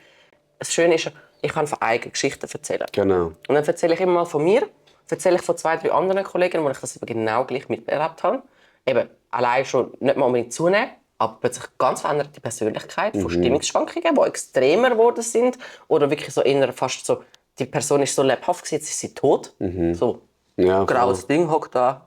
Ja, einfach am So ein bisschen Funktionieren. so ein bisschen apathisch mäßig. Ja, mega. Hey, du hast alles schon Mögliche gehört. Und eben, ich sage ja auch, ihr mit dem Test, das ist ein Hormon. Klar, ihr habt ein bisschen auch Östrogen dabei und so weiter. Natürlich. Aber auch euer Hormonspiegel ist so Schwankungsbereich, eben je nachdem, was du jetzt anschaust, ob du es Freitestosteron oder im Blut anschaust, so ein Schwankungsbereich, sagen wir mal, ungefähr so von 10, 20, 30 umeinander. Wenn du jetzt nur allein Frau und Hormon anschaust, Östrogen kann von, ich sage immer, vergleich bitte eine Frau mit dem nächsten Ferrari, wenn du willst checken, warum sie so ist, wie sie ist. Der Ferrari hat auch 500 PS. Wir haben auch 510 Östrogenlevel oder 10 ungefähr. Also 10 oder 510 oder sagen wir mal Kilometer in der Stunde. Du kannst mit dem Ferrari 10 fahren. Ja, voll. Es ist 10. Du kannst mit ihm aber 510 auch fahren. Dann ist es fucking 510. Ja, voll. Wenn mein Öster bei 10 ist, fahre ich halt nur 10. Wenn es nicht 510 ist, dann fahre ich halt mit 510 Das ist ein km/h. guter Vergleich. Das ist noch ein anderer Dings dann. Das ist ein super Vergleich. Ja. Weil wir haben die Range. Genau, ja. Ich kann mit 10 km/h fahren, ich kann aber mit 510 km/h fahren. Dann bin ich definitiv anders. Und eben, das ist ein Hormon. Dann haben wir noch Progesteron, das auch nochmal aufkommt. Dann haben wir auch noch Testosteron, das auch noch mal ein bisschen mitspielt. Also, ja, man muss mit dem können lernen umgehen. Und das war dann auch etwas, das habe ich nicht gekannt von mir. Das Typische, klar, am Anfang war es ein riesiges Ghetto.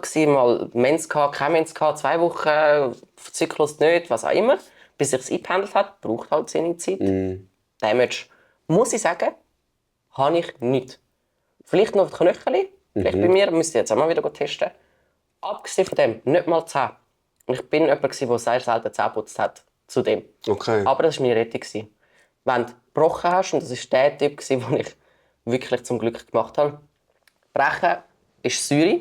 Und Wenn das du nachher Schlimmste, was gehst, du machen kannst, ist Zähneputzen. Das Schlimmste, was du Ich machen habe immer kannst. jeden Abend gebrochen und ich habe 100-mal Mund ausgespült, einfach mit Wasser. Ja, voll. Und ich habe mir, ich glaube, Jahre, nicht irgendwie mal so ein Jahr, sicher keine Zähne putzt, dann so schnell immer am Morgen so schnell den Mund spülen. voll. Ich habe die einzige von meiner Familie, die noch nie ein Loch hatte, noch nie irgendwie sonst etwas an den Zähnen gehabt. Ja. Und wenn ich würde sagen, wie meine Zahnhygiene war, würde jeder sagen, was? Und dann noch mit dem Brechen.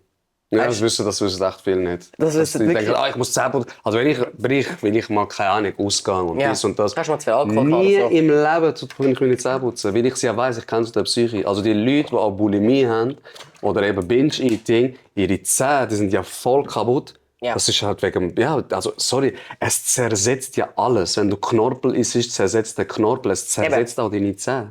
Ja, ja. Und Ey, Isi, deswegen, ich muss ganz rasch brünzeln. Mach. Piss mir fast aus. kannst du gerade selber, ich muss gerade selber auf die Zeit mal schauen.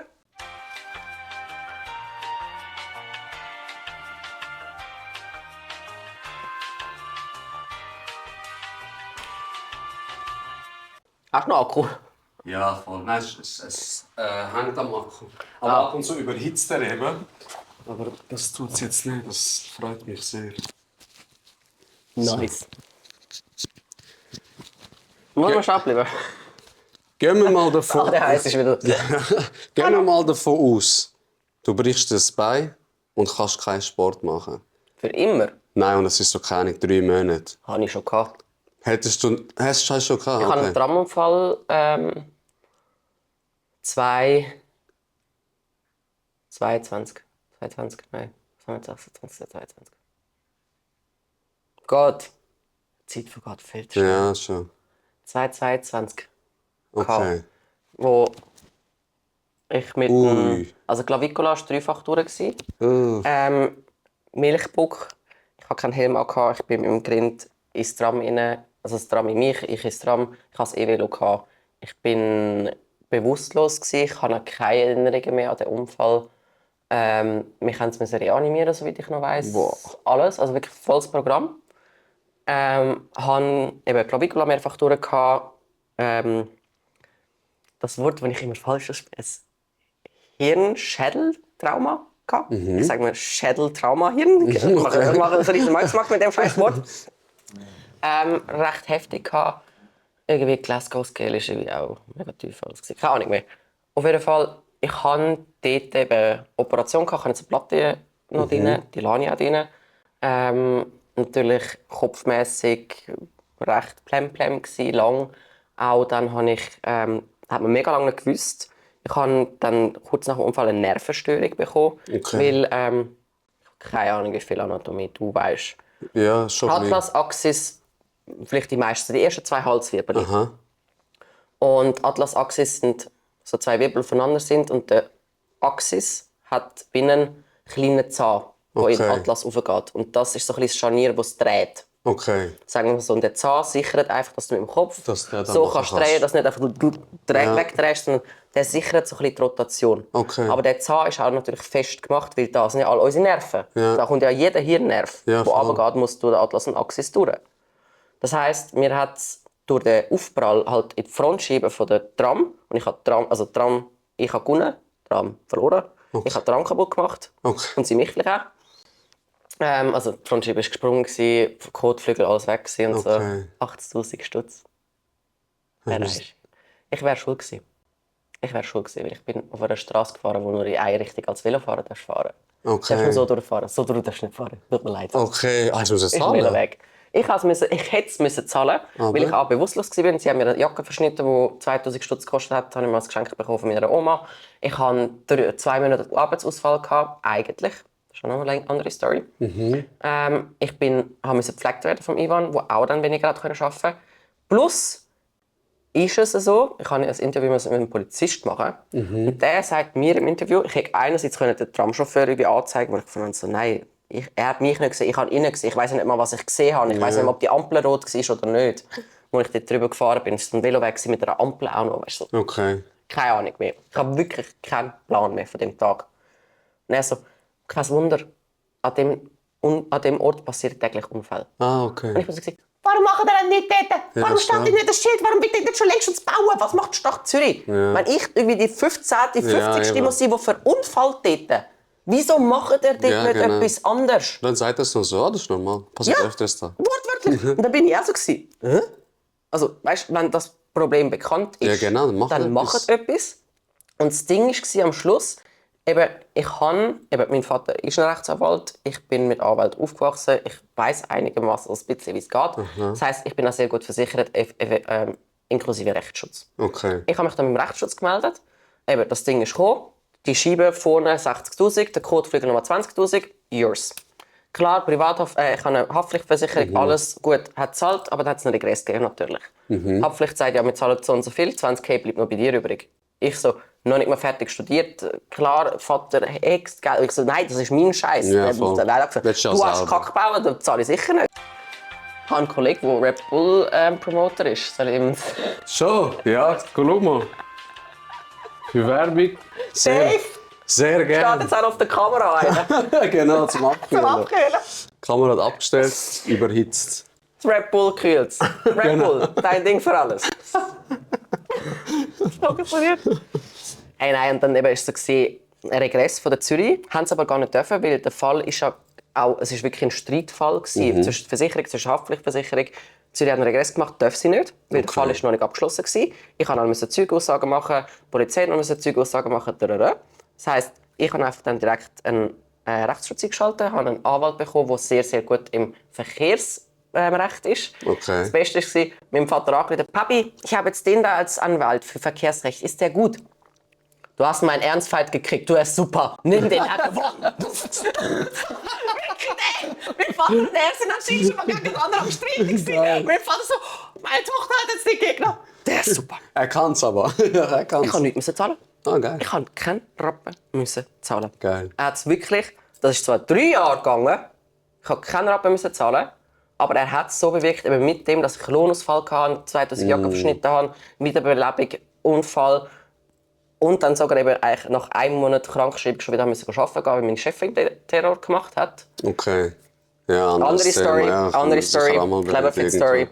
Ja, Bin ich halt verunfallt wieder geschafft, was eigentlich komplett illegal war. Aber Extrem, ich bin halt wieder, ich musste. Weil sonst ja Drohungen, bla bla bla. Bin ich halt auch wieder geschafft. Und mit all diesen quasi Verhandlungen und eben auch Aussagen von mir und so, haben wir das auf 0 Franken runterbringen. okay. Und ja, hey, dort zum Thema Sport, kann ich auf das verzichten? Ja. Ja, klar, es ist nichts, wo ich mich freue. Geil, ich muss jetzt keinen Sport machen, wie andere finden so, Hatschi. Ja, voll. Jetzt irgendwie auf der Couch chillen, Genau. Fernsehen schauen. Jetzt habe ich eine Ausrede sozusagen. Genau. Nein, das liegt einfach von Grund auf. Ich sage Geburt her nicht, in meinem Körper. Ja. Ich bin jetzt schon die ganze Zeit am Bewegen. Ja. Ich bin jemand, ich brauche Bewegung. Aber das kann auch sein, dass ich einen Tag wandern, spazieren. Es muss nicht immer Gewicht, das, dies, jenes sein.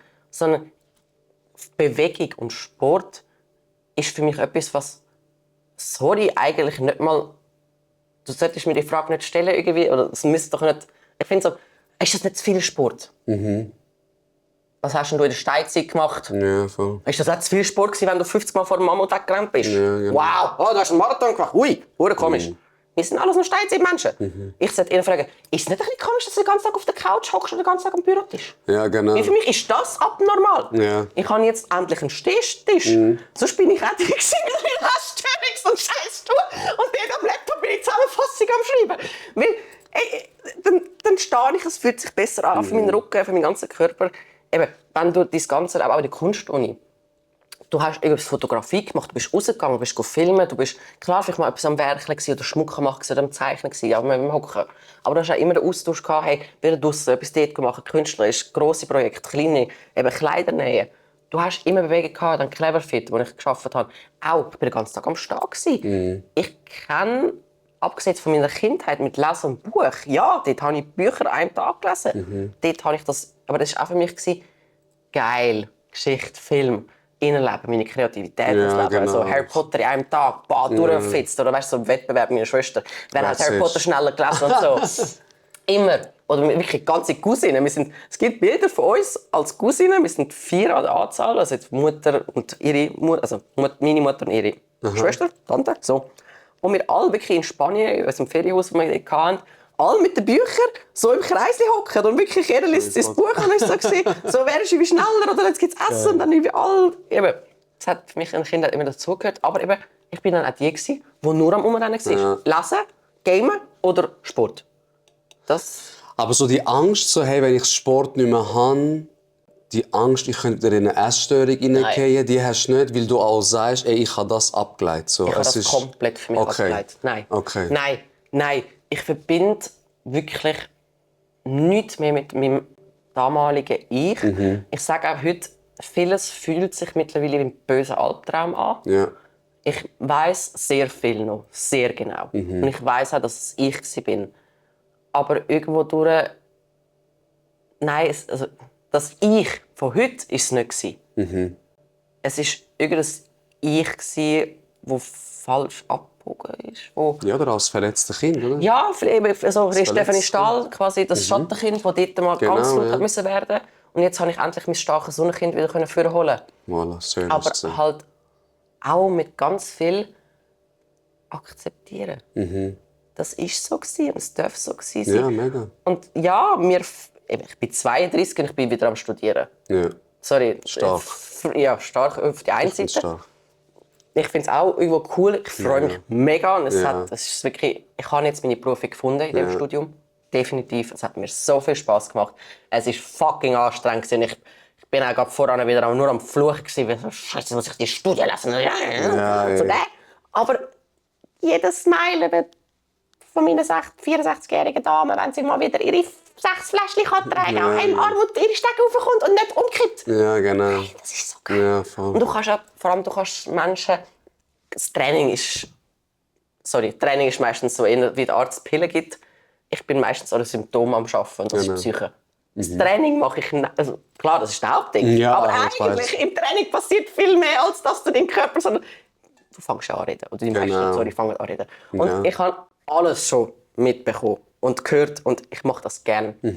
Klar ist dann immer so, wie viel darf ich wirklich bei mir aufnehmen, wie viel darf ich wirklich auch irgendwie an Ratschläge geben. Aber das merke ich auch, wenn ich dann gewisse Sachen sage, natürlich kommt dann halt so, eben Menschen lesen. Wenn man selber am Arsch bist oder sagen wir, alles durchgehabt hast, dann bist du, was Menschenlesen anbelangt, oder ich zumindest, nicht so schlecht. Also ich merke oft, wenn etwas nicht richtig ist, auch wenn es die Person mir nicht zeigt. Ja. Also ich habe schon oft, 4-mal, Kundinnen zum Brüllen gebracht im Training, Okay. weil ich einfach gesagt habe, so ein bisschen mässig, kann das sein? Das. Punkt. Und dann wirklich, oder so, einfach so sagt, ja, du manipulierst dich selber. Ja. So, aber das war nur dein Kopf. Ja. Ist dir das auch bewusst? Boah, scheiße, nein. Ja, es ist viel mehr als nur Training. Allgemein, wenn du mit Menschen schaffst, ist das, finde ich, viel mehr. Ich sage zum Beispiel, der Beruf, der am wenigsten Achtung bekommt und auch Entlöhnung, Coiffeuse. Ja, Die sind halbe Therapeuten dort drin. nur halbe. Eben, weißt du, das setz ist mal mehr. Coiffeuse mit einem Psychiater zusammen. Ich glaube, Coiffeuse nimmt der Psychiater auseinander. Ja, Weil der eben. Psychiater meistens selber der ist. Und ich habe jetzt einige gehabt. Und ich darf das sagen. Ja, einen Flick ab. Ja. Wirklich die meisten. Du, man völlig sagt Flick ja ab. auch, ein Optiker hat eine Brille. Ja. Also, Der ist gut, der kann ich mir jetzt werden. Ja. Der ist super. Der beste Psychiater, das war auch einer ambulant bei der PUC. Dort hatte ich das Burnout nach Cleverfit, mein Mann übrigens auch. Eben, bin zu ihm gegangen, das alles erzählt mit Essstörung, bla bla bla. Und eben so ein bisschen das ganze Mobbing, weil auch dort Mobbing passiert ist oder mit Bloßstellung vor allem passiert ist oder falsche Anschuldigungen. Erzähle ich ihm das alles. Bin krank geschrieben. Eben, Notfallpsychiater müssen nehmen, weil meine, wo ich darauf gewartet habe, irgendwie einen Monat noch nicht Platz gehabt. Und Ja, die Chefin ist auch schon wieder krass. gesehen, ich brauche jetzt ein Arztzeugnis, sonst wirst du Frischluftkönig. Weißt du, der Scheiß wieder gehst. Geht's ihm? Eben, ich bräuchte einfach nur eine Verlängerung von meiner Krankschreibung eigentlich, aber ich erzähle Ihnen das jetzt halt trotzdem, ich brauche es. Sagt er mir so, ja, wenn ich Sie so höre, habe ich einfach so das Gefühl, Sie haben einfach keine Lust zum Arbeiten. Ich würde sagen, Sie gehen jetzt einfach wieder arbeiten, aber Sie haben einfach ein paar Schlafprobleme erzählt und so, Sie haben eine Essstörung gehabt, gell? Ich gebe ihnen Xanax. Boah, da könnte ich die Wand Ja, aufklettern. und ich bin auch so, Am liebsten ja, gerade wirklich so, Bam so schon der voll. gewesen. Meinst du, mein Burnout, ich hatte eine Essstörung, ist jetzt nur erfunden? Ja, genau. Geil. Ich habe endlich in meinem Leben ein Leben. Ja, voll. Ich habe endlich einen Job gehabt. Das Und ich wird habe wahr. den geliebt. Ja. Und wegen einer Person habe ich den jetzt schwarz, rabenschwarz in meiner Erinnerung. Also nein, einfach sie und ihre Teil, Ja, schwarz ja. in Erinnerung. Der Rest war wunderschön. Ich mal mir den Kack nicht aus. Und ich weiss, was Psychopharmaka sind.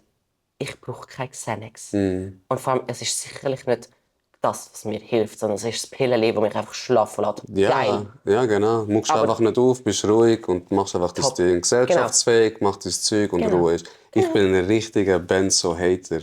Also Benzodiazepin, bin Xanax, Temesta, Seresta, Valium. Bin ein richtiger Hater, was das angeht. Ja, same. Temesta hatte ich jemanden im Umfeld, der es mal hart übertrieben hat. Und ich die Person so angetroffen habe, ich wirklich Schiss gehabt, der stirbt. Ja. Gleich. Effektiv. Und wirklich gar nicht lustig gefunden habe. Muss man auch sagen, das Schöne ist, und da bin ich bis heute fast stolz drauf, ich habe in der Essstörung nie Antidepressiva genommen. Das ist Da habe ich mich immer geweigert, weil ich auch, und eben dort irgendwo durch halt doch mein Kämpferinstinkt, und ich bin eine Kämpferin irgendwo durch, ich habe mir gesagt, wenn ich mich entschließe, aus dem Kack rauszukommen, dann will ich als Isabel Schreib, 100% Isabel Schreib, das so bestimmen. Ja, genau. Und nicht, weil es Temesta hinten dran noch springt. Ach, das ist voll gut. Ja, ja, voll. Das Ich habe einfach, das ist genau, gut für dich. genau. Ja. Ich Nein, habe gesagt, bin ich voll ist Fan mir von dem. scheißegal. Ich brülle lieber, schreie lieber, lache lieber in allen kurzen Abständen. Ist mir kackegal. Bevor mein Hirn oder mein Körper irgendwie fremdbestimmt wird, mit der Entscheidung, wo wirklich jetzt lang bei mir ja irgendwo das Thema war, will ich das machen. Und ich will die sein, die sagt, jetzt fange ich an essen. Genau. Deswegen auch intubiert oder zwangsernährt bin ich nie geworden. Okay. Weil ich immer, auch wenn es irgendwann, wenn ich halt lieber 100-mal im Zimmer gehockt, aber bevor es gesagt jetzt hängt mir ich jetzt irgendwie an den scheiß Tubus, nein, ich fange an essen. Ja. Und das habe ich durchgezogen. Das habe ich wirklich immer gemacht. Weißt, ich will auch noch mal kurz einfach zum Klarstellen. Es gibt Lebenssituationen, es gibt Krankheiten, wo man Medikamente sicher braucht. Ja, Ich sage völlig. aber, eben, ich meine, du bist jetzt eine Kämpferin, du bist stark, du bist auch intelligent. Ich meine, du kommst auch von einer intelligenten Familie, Leute, die auch etwas geschafft haben. Ja, und auch Es immer gibt, Selbstinteresse. genau. Und es gibt aber auch Menschen, die das alles nicht haben. Oder? Und dann sage ich nicht so, du bist so schlecht, du hast das genommen, du hast das genommen. Möchte ich Nein. nicht sagen. Ich möchte aber nur sagen, das Problem, Medikament, dazwischen gibt es 1000 Möglichkeiten, die du noch sonst noch machen kannst und nicht gerade Pillen fressen und das machen und das machen und eigentlich dich lahmlegen oder wie du sagst dann, das Medikament entscheidet für dich, du bist gar nicht ganz bei dir, finde ich einfach mega falsch. Darum nicht per se gegen Medis, aber wirklich im Notfall.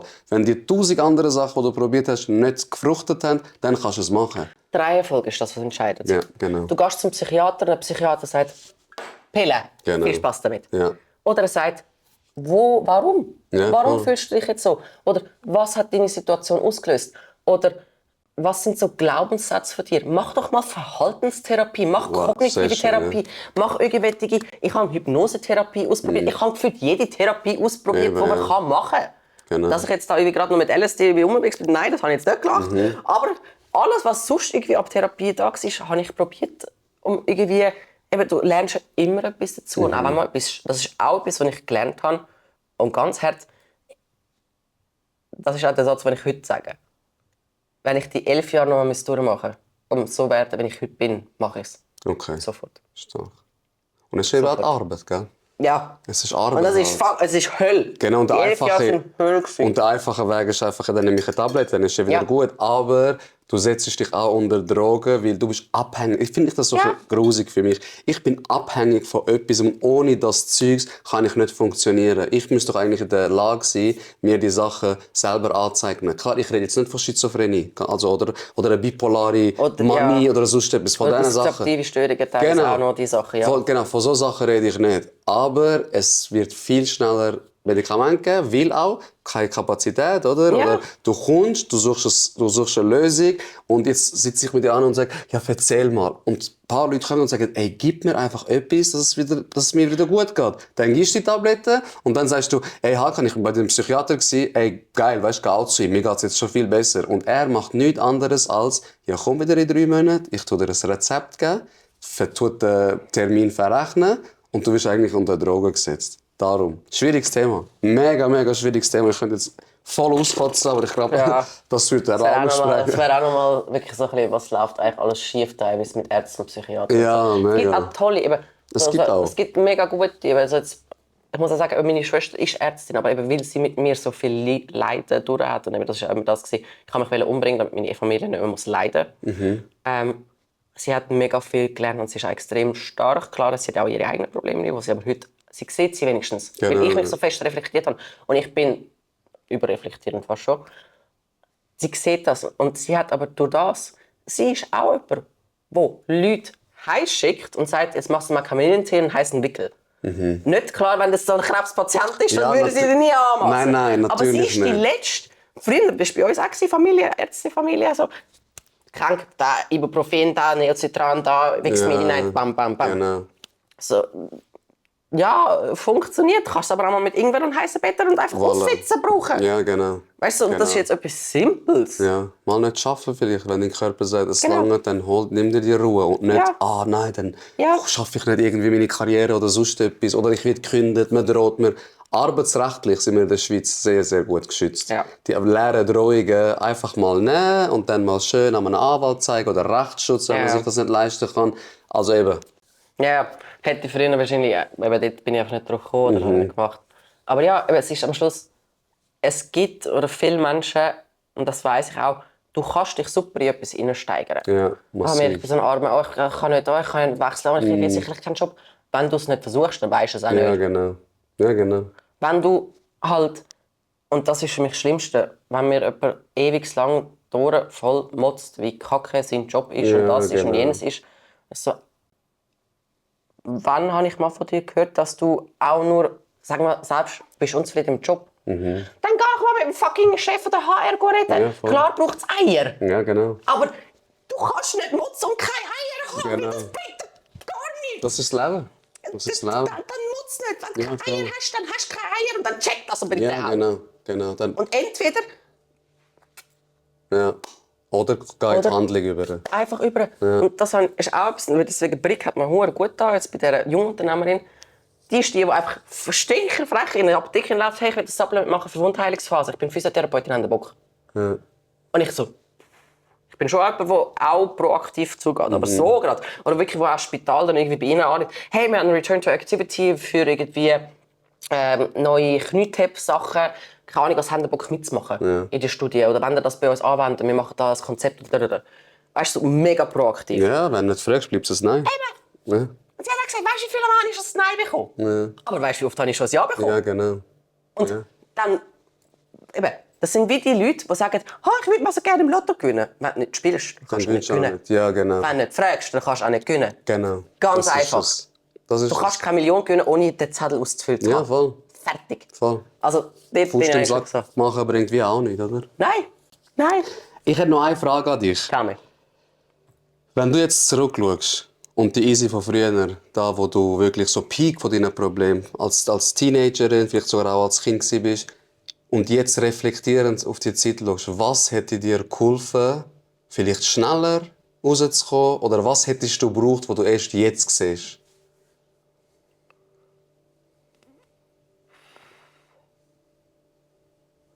Hey. Pfff. Entweder, ich habe wie zwei Sachen. Entweder ein bisschen mehr Selbstliebe.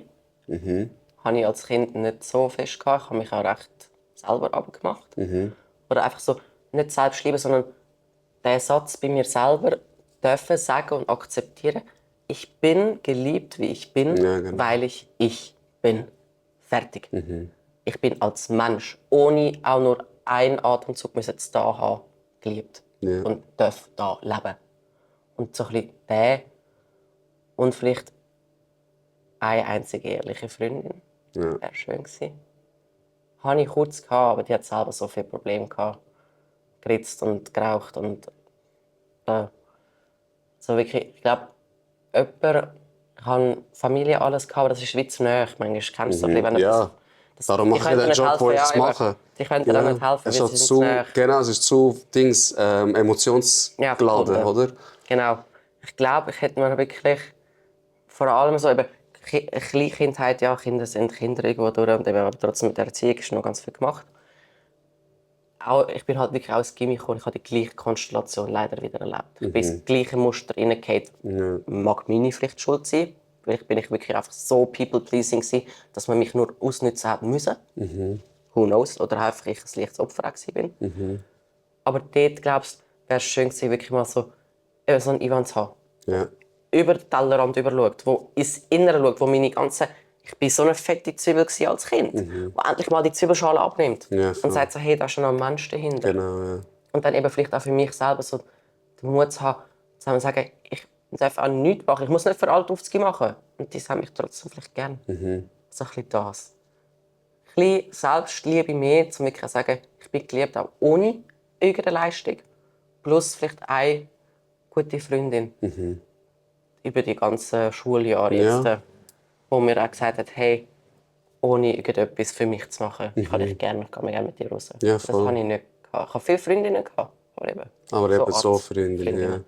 Ja. Und das bis heute noch. Also 2, 3 habe ich jetzt noch auf Instagram und einmal wieder geschrieben gehabt. Und das Beste ist so, erste Klinik. Man sagt ja immer, alle sind für dich da, solange es dir gut geht, solange es dir scheiße geht. Du siehst, wer deine richtigen Freunde Ist so, sind. ja. Mein Kindergartenfreund, so mein bester Kollege dort, der und die andere, die gemobbt wurde in der Klasse, sind gekommen. Meine 4 besten Kolleginnen, keine einzige hat sich je in den ganzen Jahren blicken lassen. Auch nicht nachgefragt. Das waren meine Besties. Ja, das macht weh. Also, Darf's auch. es macht irgendwo weh, ja, aber eben, es hat mir ganz viel auch beigebracht. 100%. Also man wacht auch auf, aber es tut auch weh. Ja, definitiv. Aber irgendwo durch am Schluss eben auch. Eben, es könnte das sagen, ja, die dummen Fotzen oder keine Ahnung was, ich könnte jetzt einen Hass auf die haben. Nein, bringt es mir doch nicht. Ja, Was voll. auch immer. Kinder sind Kinder gewesen, ihr habt halt das gemacht, was ihr machen wollt. Ich habe halt darauf so reagiert, wie ich reagiert habe. Dafür kann ich jetzt sagen, habe ich definitiv schon sehr viel gesehen in meinem Leben. Ja, voll. Ich habe schlimme Erfahrungen, aber ich habe wirklich crazy Erfahrungen, aber ich habe definitiv genug zum Erzählen. Ja, auf jeden Fall. Und eben, ich habe dafür ganz viel mitgelernt. Und das Psychologische, was ich merke, ist so wertvoll. Da bin ich eben fast dankbar, dass ich die Kacke durchmachen musste, weil ich einfach merke, wie wenig Menschen sich auch reflektieren und wie viel ich es mache und definitiv einen Benefit daraus habe. Ja. So ein bisschen der. Da der Appell auch gegen außen, reflektiert euch. Und ich finde auch vor allem für Eltern oder wenn ihr jetzt Kind habt, die keine Kollegen haben, Kinder, die sich jetzt zum Beispiel immer einschliessen und nur Social Media oder Internet konsumieren, sind für die Kinder da, hockt neben dem Kind, fragt, was läuft eigentlich und holt euch Unterstützung. Eben auf www.jetztwerdetmir.ch seht ihr auch die Unterstützung, die ich anbiete, weil ich finde, dass jedes Kind die Möglichkeit haben, glücklich zu sein und ein gesunder Erwachsener zu werden. Das ist mein Appell. Und nehmt euch wirklich Zeit für eure Kinder. Und auch wenn das Kind sagt, ich fühle mich nicht wohl oder ich habe das nicht gern, bitte sagt nie, das wird schon oder stell dich nicht so an. Genau. Das ist ein Satz, den ich ewig oft gehört habe. Und egal, was das Kind sagt, in seiner Welt ist das richtig. Genau. In seiner Welt tut das weh. In seiner Welt ist das nicht okay. Und nehmt diesen Satz so an, auch wenn es für euch anders ist. Und schaut das mit dem Kind an. Weil nicht gehört werden ist das Schlimmste, was einem Kind passieren kann. Sehr schönes Schlusswort. 3. Mal, ganz gut. fein. Mit dem gehen wir.